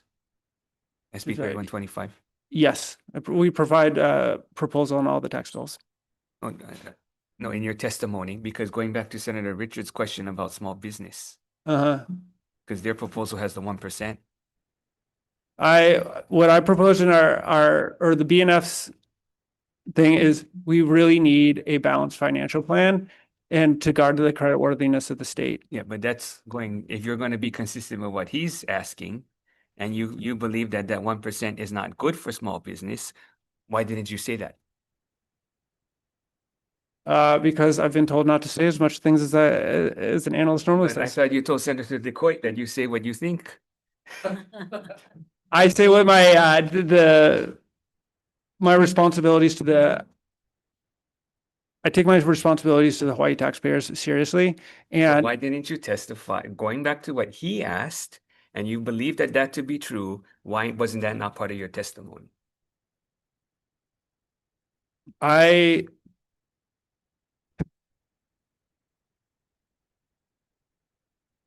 When I testify, I believe that there can only be one or two main points that you guys will listen to. And the most important point that I wanted to communicate is that we need a balanced financial plan. Yeah.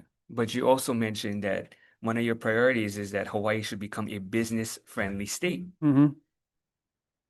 And I'm happy to work with you guys on like So specific why pieces of wouldn't you, legislation about why that. did you not include that in your testimony?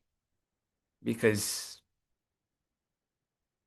you have two different, they're not necessarily mutually exclusive. Mm-hmm.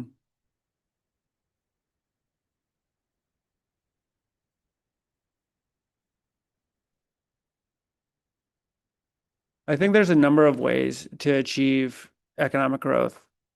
If the requirement is to provide an exhaustive analysis in every single testimony, that's not the job. I don't think that's the role of. That's what I'm asking. Yeah. You don't have to do a whole analysis on it. Mhm. You know, you already said it publicly Mhm. in this committee. I'm not sure why you wouldn't just add a sentence in your testimony saying that. You've already made it public that that's your thought. Okay, I'll take that into advisement. I mean, how is it? So does that mean we look at what you write differently than what you say? No, they coincide. Any other questions? So as budget director, how much latitude do you have in terms of saying what you think is right? You know, one of the important things is I believe I have a large latitude in saying what is right. I also think that like I'm part of a team and I work for the governor. And when the governor says this is the direction we want to do, it's his job to handle disputes and disagreements and take responsibility. And then I get on board. And that's how I think I've approached all of my, when I work for I've worked for many different directors, and I've always offered my response. But once they ask me to do something, I do it for them because they're the ones that are ultimately responsible. You just go one step into the weeds in terms of releasing funds.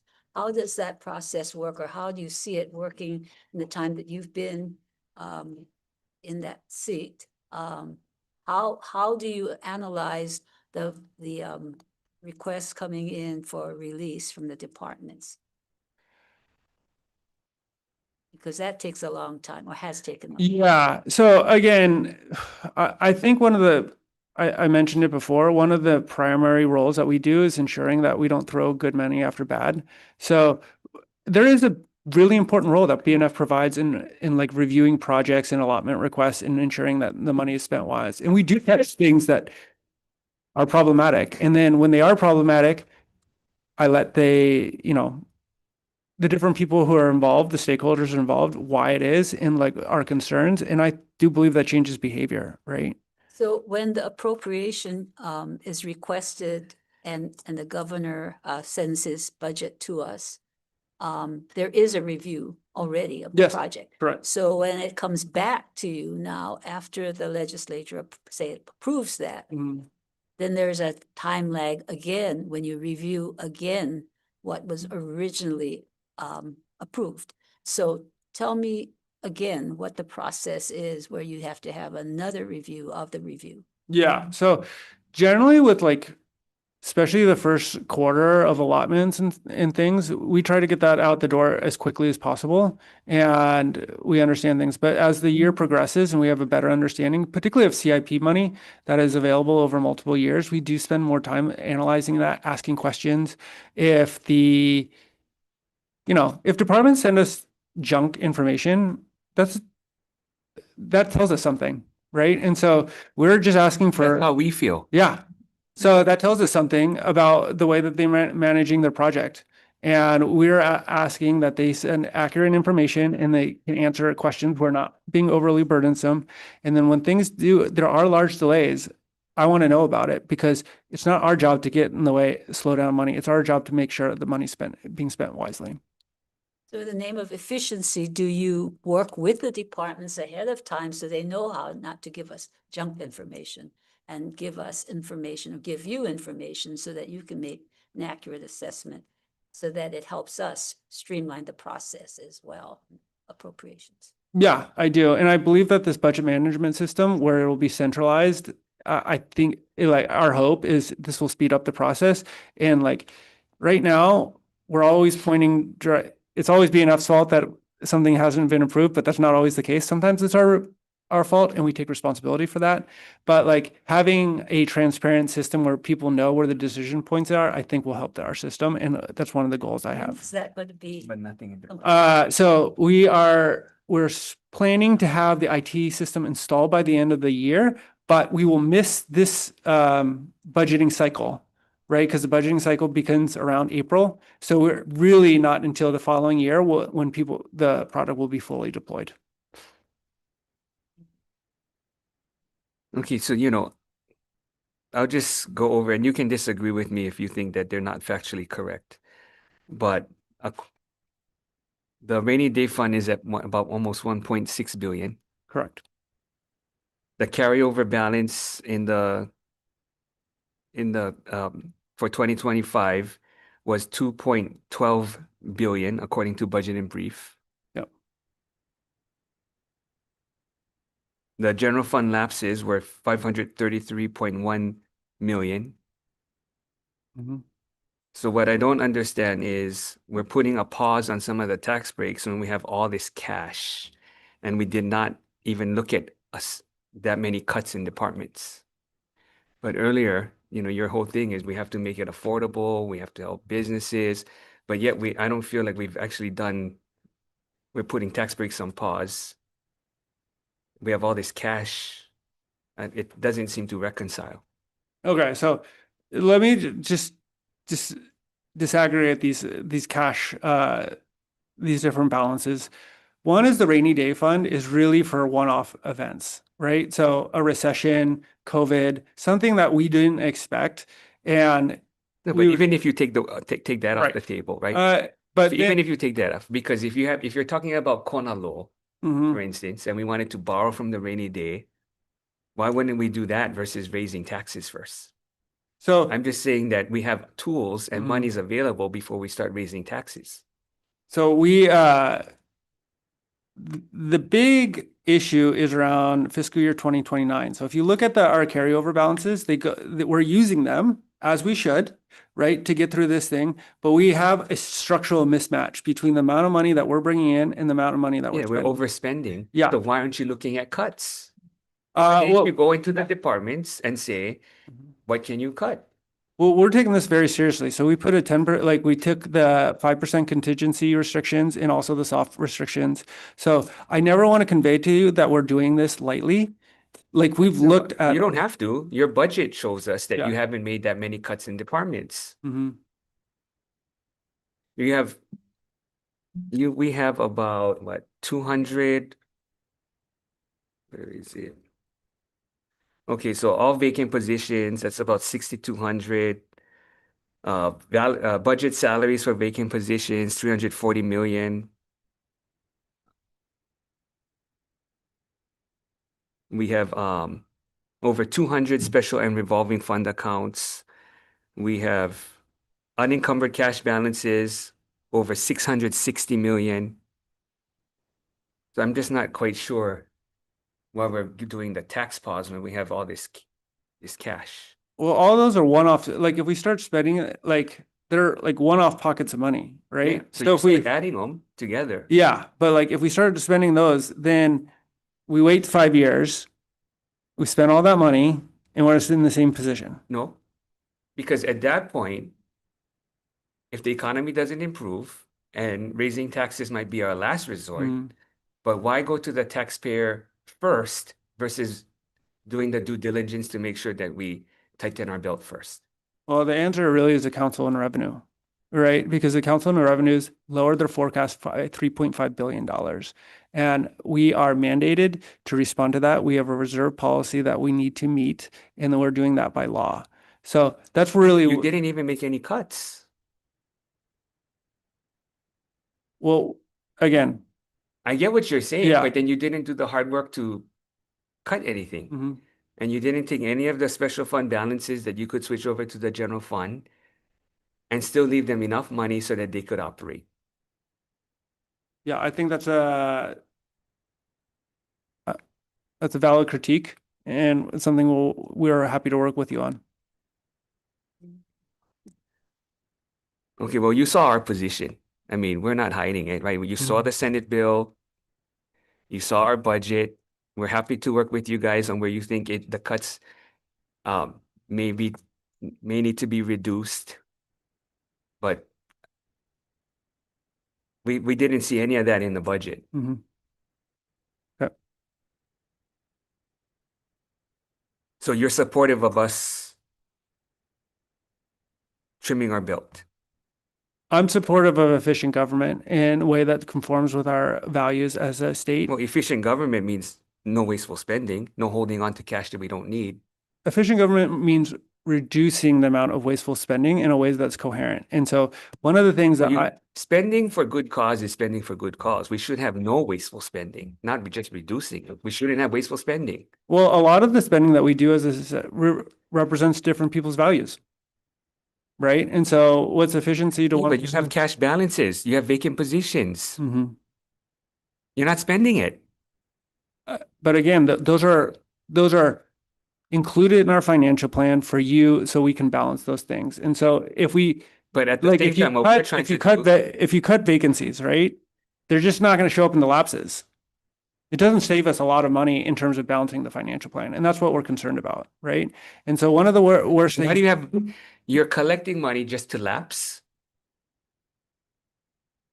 no, we're budgeting money. Just we're budgeting money. Going to the general fund. So Yeah. that means you're just raising taxes just so that you can have a lapse amount. But we've raised the lapse amount to represent a realistic assumption about that going forward. Right? But we shouldn't be collecting money we're not spending. We should be, yes, And this is one of the highest lapse amounts we've ever had. last year. But we can't count on that. We don't believe that that's going to be the norm going forward, right? Based on our calculations, which is the average of 5 years going back, which we think is the safer way to do it. But when did you're you do a budgeting. review of all the special funds to say, you know what? They don't need that much in there. They're not spending it. We should move that to the general fund. What kind of review did you do of all the different special funds with unencumbered balances? We've done a review and we've shared those reviews. I think but you didn't incorporate them into your budget. it was $23 million, which is the amount that we found that was available, right? That's not going to change the needle in terms of our financial plan. No, so what the Senate did was it looked at 3 years of operational years. Yeah. And then took the rest of swept it to the general fund. Mm-hmm. That's not what you did. No, okay. So some of the lapses that you do, like the Senate proposed, would endanger the public, it would make it impossible for us We left 3 years worth of operating funds. for servicing our public. I speak mostly for my department because that's the one I was worried about. No, I'm just, We but would you, not you be able to craft your service the budget, you public should be service. reviewing them. Yeah. You should be looking at all the unencumbered cash balances. Mm-hmm. You should be looking at all these vacancies. At least some of the departments are telling us you can take the cash, leave the position because it's so difficult to reestablish with DHERD when we ask for it back. So just leave the position. Hmm. So we've actually worked with a number of departments that worked with us to say, instead of those cuts, can you take these cuts? Oh yeah, So I they've think, offered that. So, but it didn't get to the point where you were able to have that same conversation. okay. Well, as we develop next year's budget, those are things that I really appreciate you pointing at these So out. they're willing to cut. They came, they showed us, look, those cuts, very difficult, but we can Mhm. give you these. You can cut from here instead. Okay. About 3 or 4 departments. How many came to us? About 3 or 4. The rest were told not to do that. Hmm. So they didn't come. So I don't know how that's working together. If someone's telling the departments, don't work with them to find the cuts that would work for you. Mhm. So hopefully you can go back to those departments and say, can you work with the legislature and like some of the other departments did, so that they can do strategic cuts that are not going to impact services. Chair. I have one follow-up that I thought of. Do you have any ideas on any revenue proposals?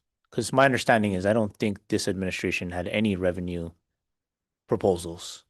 Well, the pause in our tax plan would raise $650 million. That's I the big revenue understand that, but proposal. what I'm getting at is new creative revenue type of proposals. Yeah, again, that's like, it's not gonna be solved by Wednesday.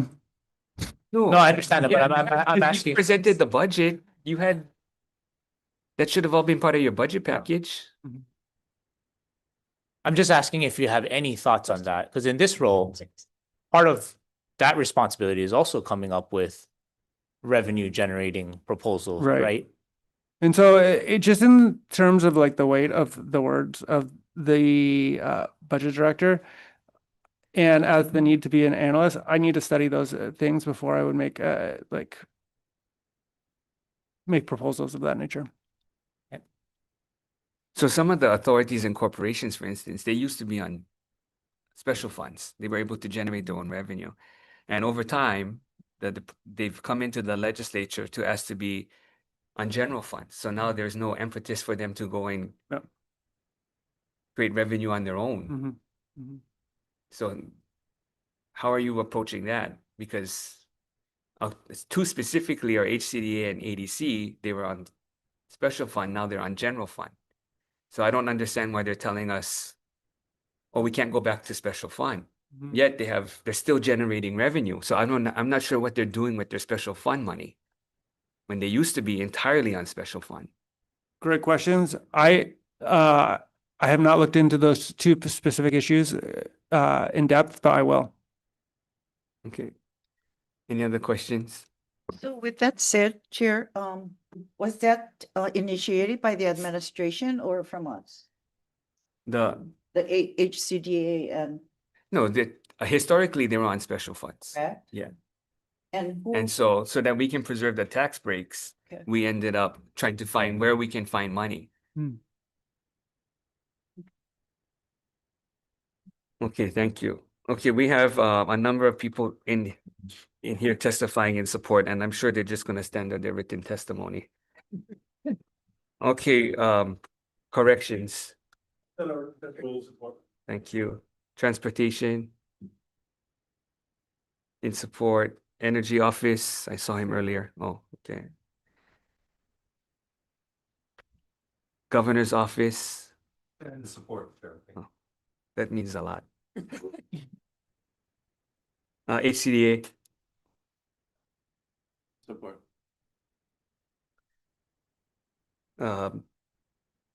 Agriculture biosecurity. Yeah. Brenna Hashimoto, DHERT. Thank you. BCCA. In support. BNF, but deputy in support. DCCA in support. Human Services. In support. TOTAX. And support. Labor and Industrial Relations.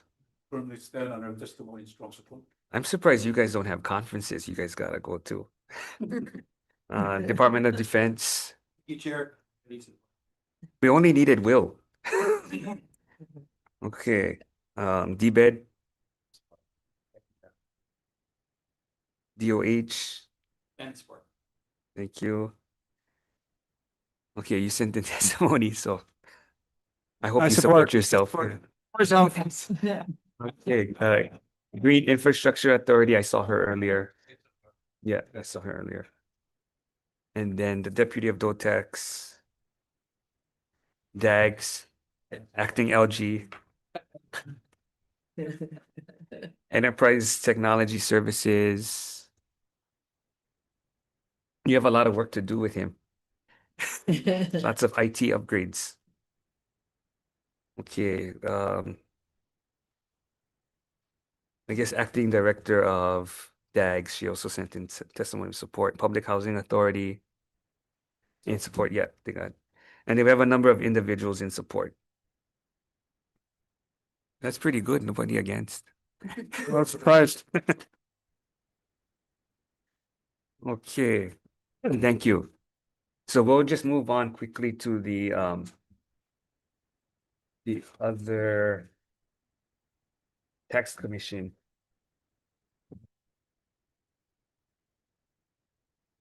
Okay, 5. Oh, Eddie. okay. Jonathan White, GM 523. Yes, Chair. Oh, okay. Go Yes, ahead. Chair. Appearing via teleconference. I apologize for not being there live. Thanks, Chair, Vice Chair, members for this hearing and considering my nomination. I'm Jonathan White. I'm a tax attorney. My current job is counsel with the Multi-State Tax Commission. My role is a tax policy role. Previous to that, I worked in a policy role at the Hawaii Department of Tax for about 9 years. I want to be a part of the Tax Review Commission because I believe that funding stability can make a difference, and I think tax policy can support or undermine that stability. I think the Tax Review Commission is a forum to deliberate, study, vet, and triage tax ideas toward funding stability and adequacy. Ultimately, I think the Tax Review Commission can develop some ideas, some firm-supported recommendations towards this and return them to the legislature. I want to be a part of that, and I think I can play a role in that. I ask for your and this committee's support. Thank you. Thank you. Members' questions. It's just harder to ask questions when it's on Zoom, but questions? Question. Go ahead. Aloha. Thank you Hello. for being willing to serve. I have a general question. What is the relationship between the Tax Review Commission and the Tax Department? Right. The Tax Department serves as the administrative support arm for the Tax Review Commission. So the Tax Research and Planning Office at the department provides us with support to set up our meetings and host our meetings via their IT products. And there's some support, some research, economic research and statistical support from that office as well. Other than that, the Tax Review Commission is independent from the department. Other than that, we're meant to operate as a 7-person commission with the administrative support of the department. Do you get any input at all from the Tax Department? Input as far as our what we're going to put in our report to the legislature, no. However, the commission will prompt the Tax Research and Planning Office staff with certain questions, like things we're interested in, and they can return to us data and analysis on that. Well, how about areas in which maybe you folks should look at? Do you get any of that from the Tax Department? Any kind of input for your agenda? No. No? Okay, do you folks analyze the tax online system to make sure that the taxes are being processed efficiently? So far, this commission, we haven't looked at that level of detail of tax administration. So like if you're referring to the IT system. Should you guys be doing that? So far, we don't have any plans to do that. We're looking so far at substantive tax policy. Rather than Why wouldn't you look at that? There's no reason why we wouldn't. It hasn't been a priority so far. What I'm hearing now is that maybe it should be. So that's something we can take back. I hope so, because, to me, that's an integral part of the tax system. Thank you. Understood. Thanks. Oh, I have a question. So you, on the commission, what are the criteria for selecting projects or initiatives that you see that need to be amended in terms of tax law? Right. So each of the members has brought a perspective, and so essentially what we did is we met and put our heads together and put out some ideas, and then we worked to sort of triage and cull some of those ideas. We identified some, as you heard from other nominees, to be submitted to a consultant. I can get into that. We identified others that we were gonna, we thought we could develop the information for in-house, meaning with the expertise we have on the commission, if we're all confirmed. And so the criteria so far has been, has started with each of our individual perspectives and our priorities that we brought to the commission. And to triage those, I guess the criteria has been what previous tax review commissions have looked at. So I'll give you an example. One of the ideas was regressivity. Previous tax review commissions have looked at that. There's been a lot of research on that. So we determined using that as a single criteria to identify, to put that in the category of something we would study in-house and rather than submit that to a consultant. Other criteria seem to be essentially just what we think hasn't been covered. So trying to cover new ground. Credits and exemptions always comes up. And so that's part of, that's been one of our priorities as well. And so developing a framework and for studying credits and exemptions is something that we're looking at trying to do.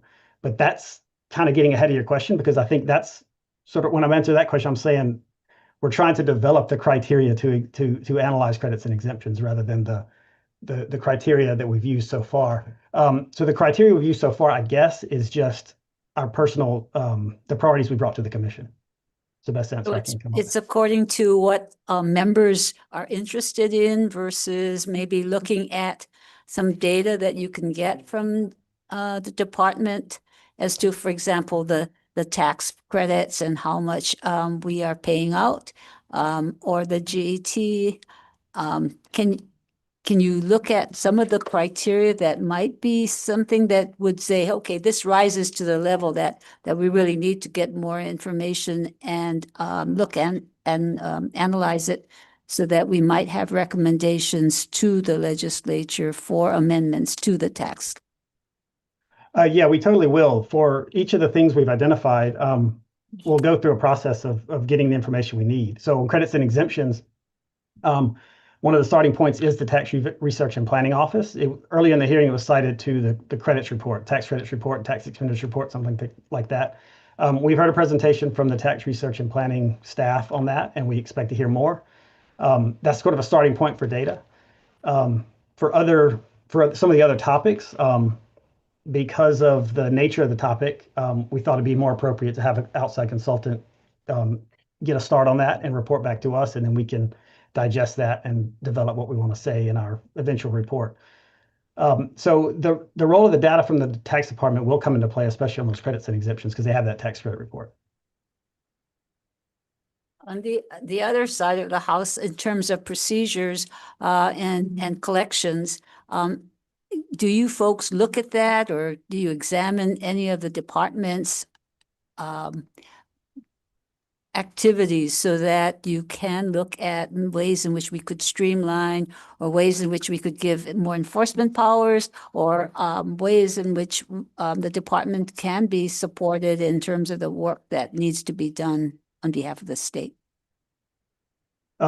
So far, we've been looking at substantive tax policy.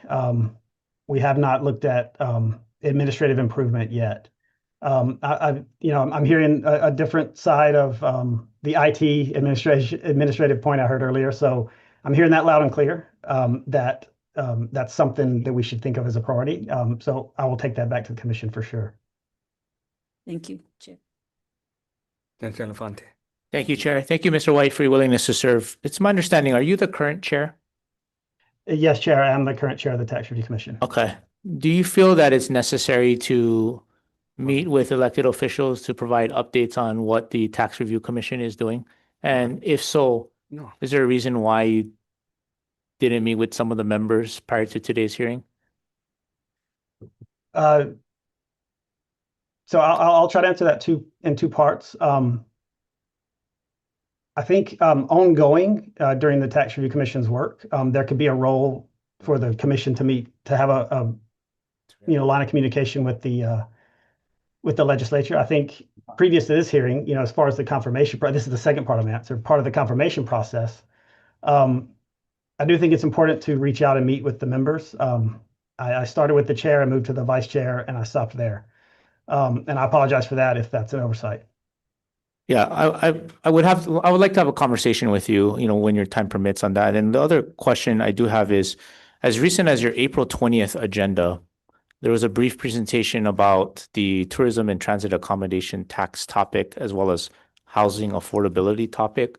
Could you expand, and maybe in your role as chair, where that presentation is going and what that interest is?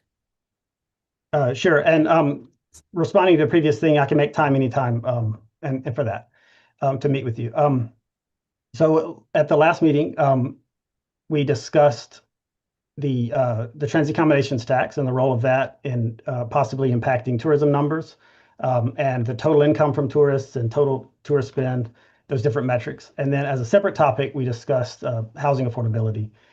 In the end, we determined that the TAT topic was something we wanted to submit. We wanted to develop a more detailed prompt for a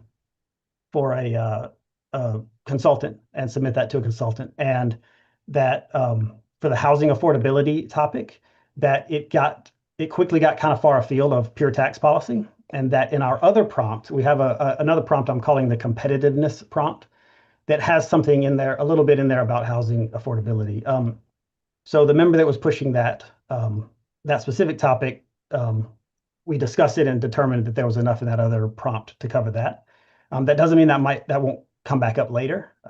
But for now, we're moving forward with the TAT topic to submit that to a consultant and hope for a report on that. And we're moving forward without the housing affordability topic. Does that Do you know when you'll get that report by, Mr. White?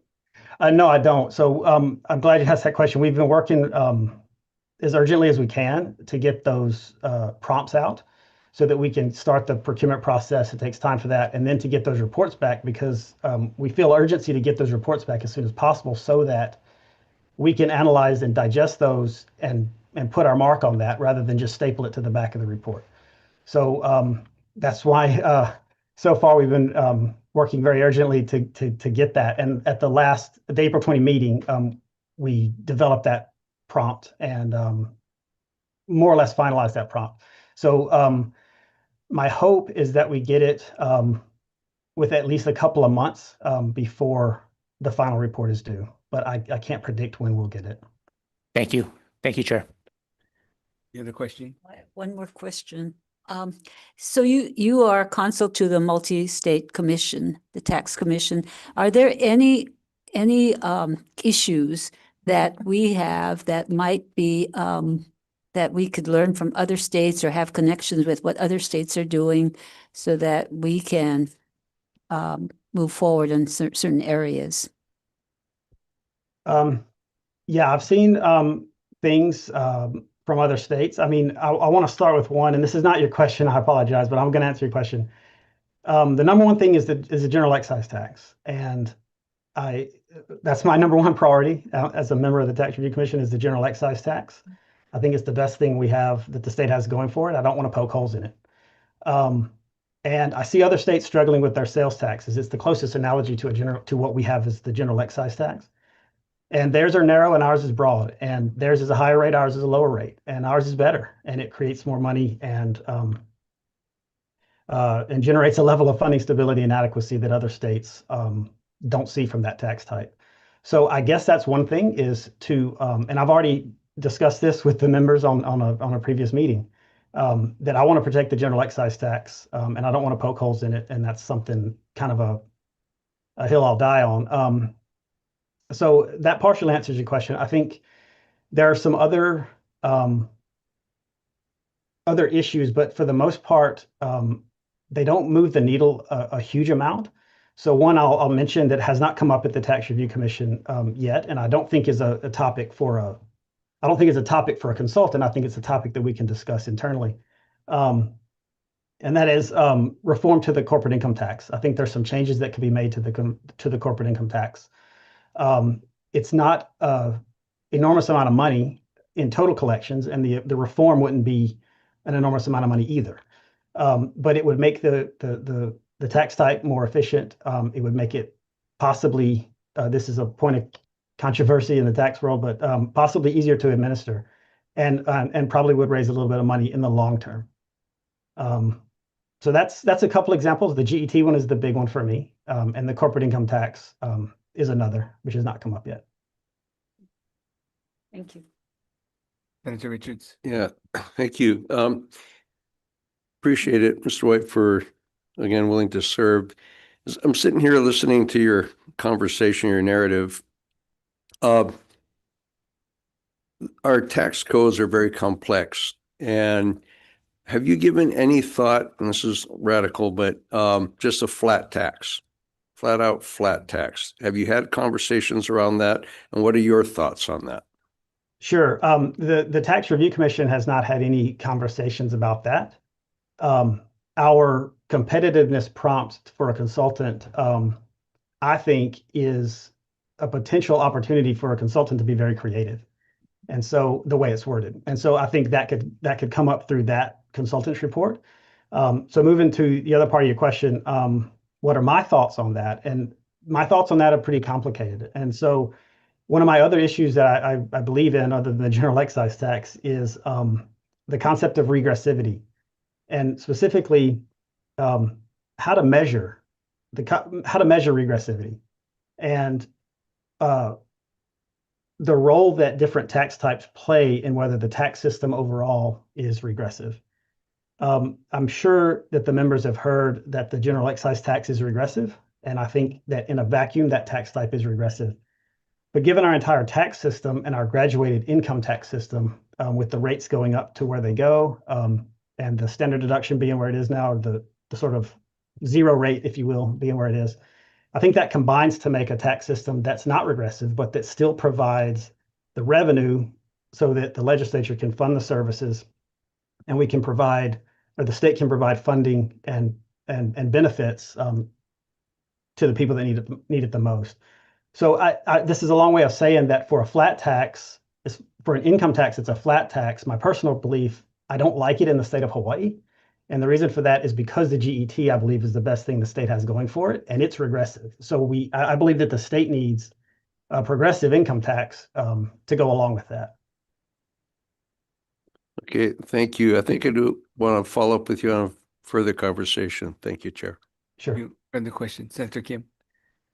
Yes. Mr. White, so you used to be with the tax department, correct? Yeah. Yes, that's right. You were an administrative rules specialist? Yes. For how long? 9.5 years. Oh, okay. And then you left in 2023? 2022. I left in May 2022. The current tax problems, are they being caused by statute, you think, or with management decisions within the tax control? Do you folks look at that at all, or your time at the tax department? Do you have any opinions on that? I might ask for a little more information in order to have a more precise answer. But I think to answer that, I have to identify the tax problems. I think the current tax problems, I think, are around tax adequacy and tax stability. I don't believe that's down to the department's actions. I don't necessarily think that's down to the law either. I think that the tax law can be changed, reformed, and then there's unforeseen circumstances that happen that can lead to some of the issues. So, I'm just speaking in terms of the current tax problems might be, balancing this year's budget, or looking at the growth for next year that the Council on Revenues is looking at. I don't know if that can be pinpointed to the department or to statute. I think the Tax Review Commission will be looking, so far, as I've said, we've been looking at substantive, and we haven't been looking at administrative, and that might be something we need to look at. But what about tax collection? What about tax collections? Right, tax collections. My ideas on that has always been, the majority of the money walks in the front door. There's a role for audit. It's a deterrence type role. I don't consider it a money raising role because of just the sheer numbers of the amount of people that just pay the general excise tax, pay their withholding tax, pay their estimated corporate income tax, and the TAT Audit is I consider audit to be part of the collection of tax. That's a deterrent role. Basically, the department being out there auditing one taxpayer is like equivalent of them auditing 20, because the other business is here and they say, oh, well, they're looking, so I guess I might as well pay. So I don't think there's I guess I didn't come to the commission with the preconceived notion that there's a lot of room for improvement in the collection of tax. And I haven't heard that from the other members, but that's something, this entire administrative question is something I'll take back to the commission, and they might Have you folks looked at how much are we, the taxes are owed, they're not been collected? It's a huge Right, amount, right? I think you're referring to accounts payable amount. Yes. We have not looked at that. I remember that number. I don't remember the number at the time, but I remember that figure being of interest when I was at the department. But I don't know it off the top of my head, and we haven't discussed it at the Tax Review Commission. Should it be something you should be looking at? Because it's a huge amount. I mean, that's part of it, right? I mean, taxes owed but not paid. And are the department doing enough, or are we doing enough to go after all those taxes owed? Yeah, that's a good question. I think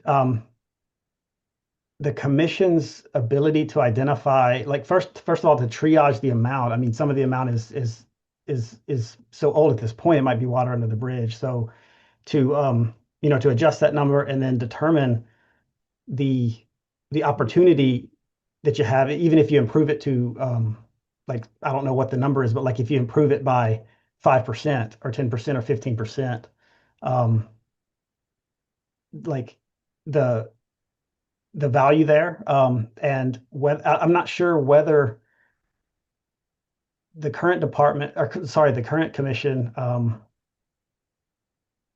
I don't know if we'd have the expertise to identify specific ways to improve that. We certainly haven't considered that.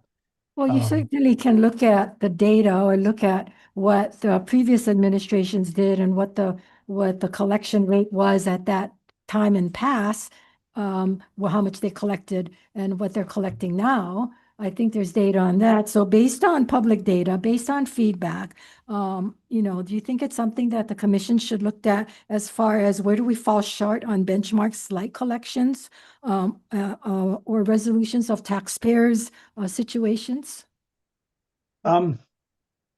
We can do a comparative data analysis across we can ask the Tax Review Commission, the Tax Research and Planning Office for that information, and include it in our report. And that'll show what you just stated, Yeah, that would be something that I think we would all be interested in seeing. Understood. Thank you. Understood. Thank you. Thank you, Chair. Thank you. Okay, we have let's see, 523, DOTAX. Ted Shiraishi, support. Kristen Sakamoto. Yeah. Titan Sakata in support. Okay, next GM 524. Excuse me. I also submitted late testimony to support Mr. White. Okay, thank you. Worked with him as a root specialist, and he also was acting tax research and planning. So I worked with him, not a lot, but a little bit. I found him to be very thoughtful, a smart person. So I support his confirmation. Thank you. Okay, GM 524, Judith Chuck.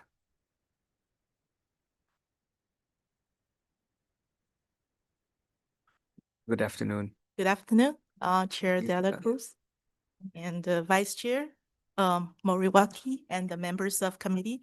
My name is Judith Chalk. I'm very honored to be here and to be considered for the confirmation of the Tax Commission.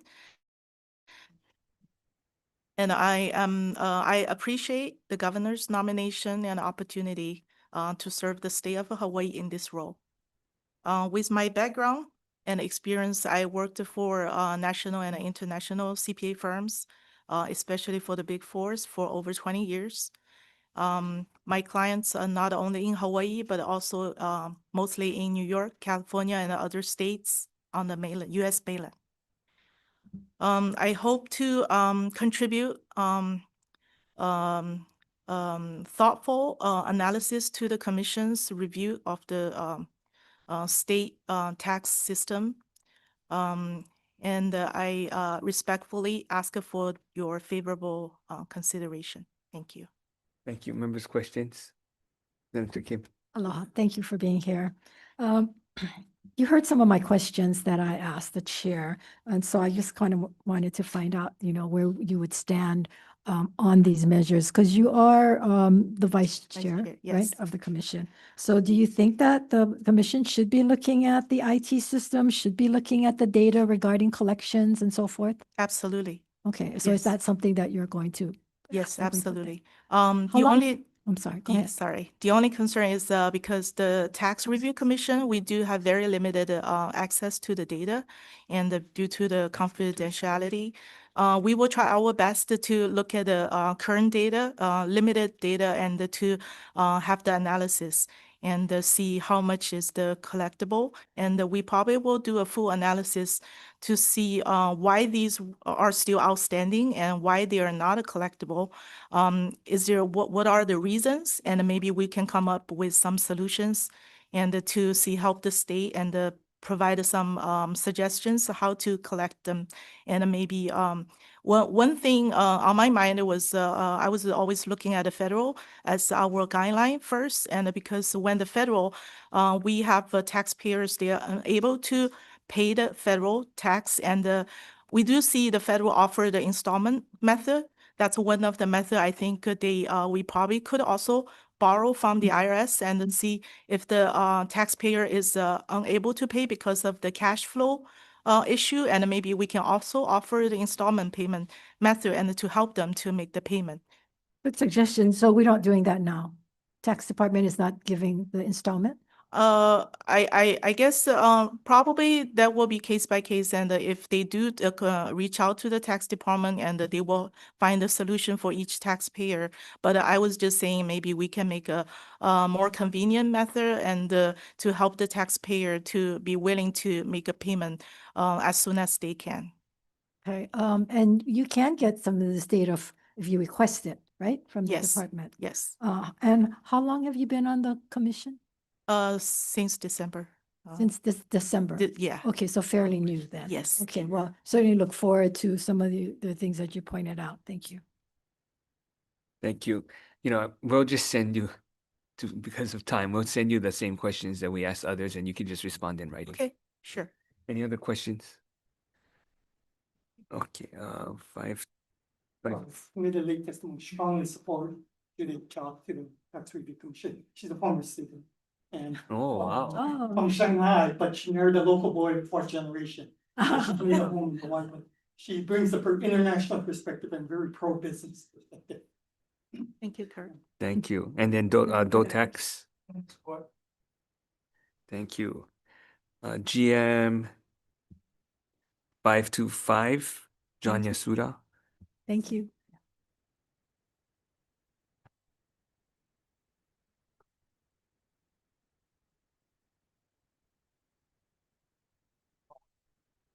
Good afternoon. Good afternoon.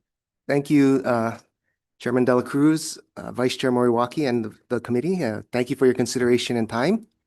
I'm a practicing CPA. I've been doing it for about 25 years, a little over 25 years. And I look forward to serve. I think as a practitioner, I have a unique perspective of, the federal and state taxes, specifically state taxes, because that's what we're doing.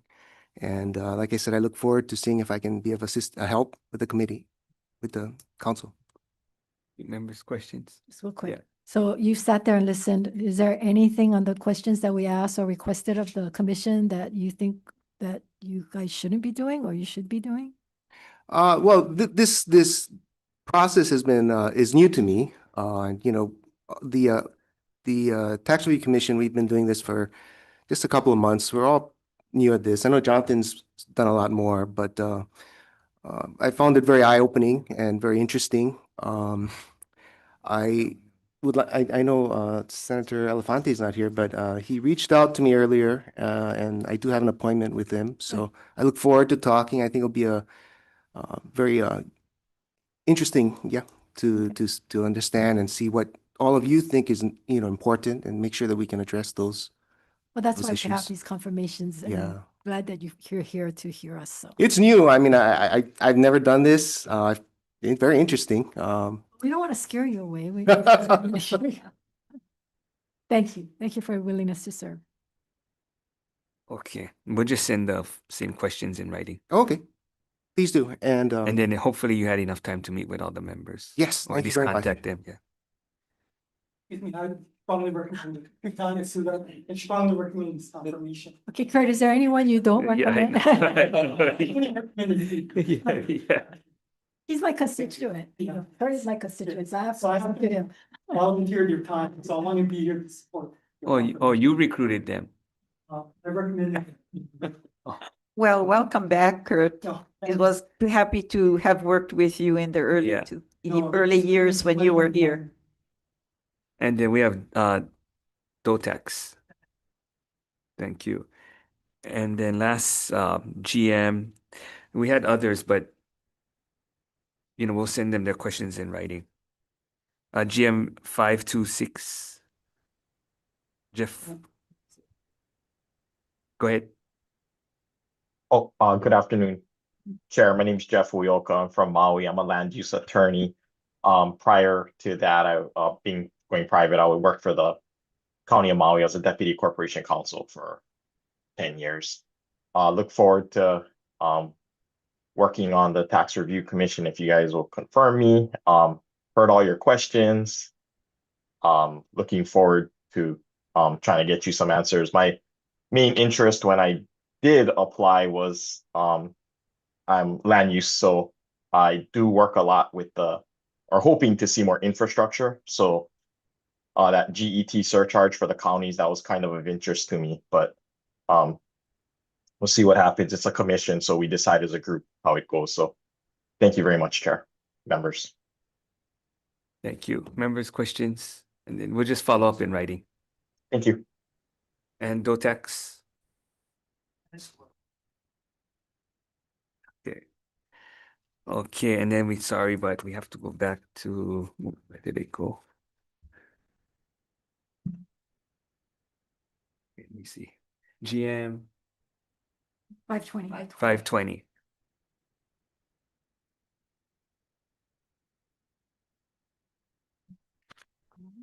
Is he still on? Is Mark on? He was on. Chair, he is still on Zoom, but he's not turning on his camera or unmuting. So I I'm think not he too must sure have if he's technical available. difficulties. That's okay. I mean, we're gonna defer. We'll send questions in writing, but we'll defer all decision making to Thursday at 12:30 p.m. just to give members time to follow up with individual nominees.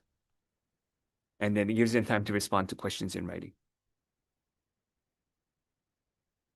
Okay, if not, I'm going to adjourn. Thank you.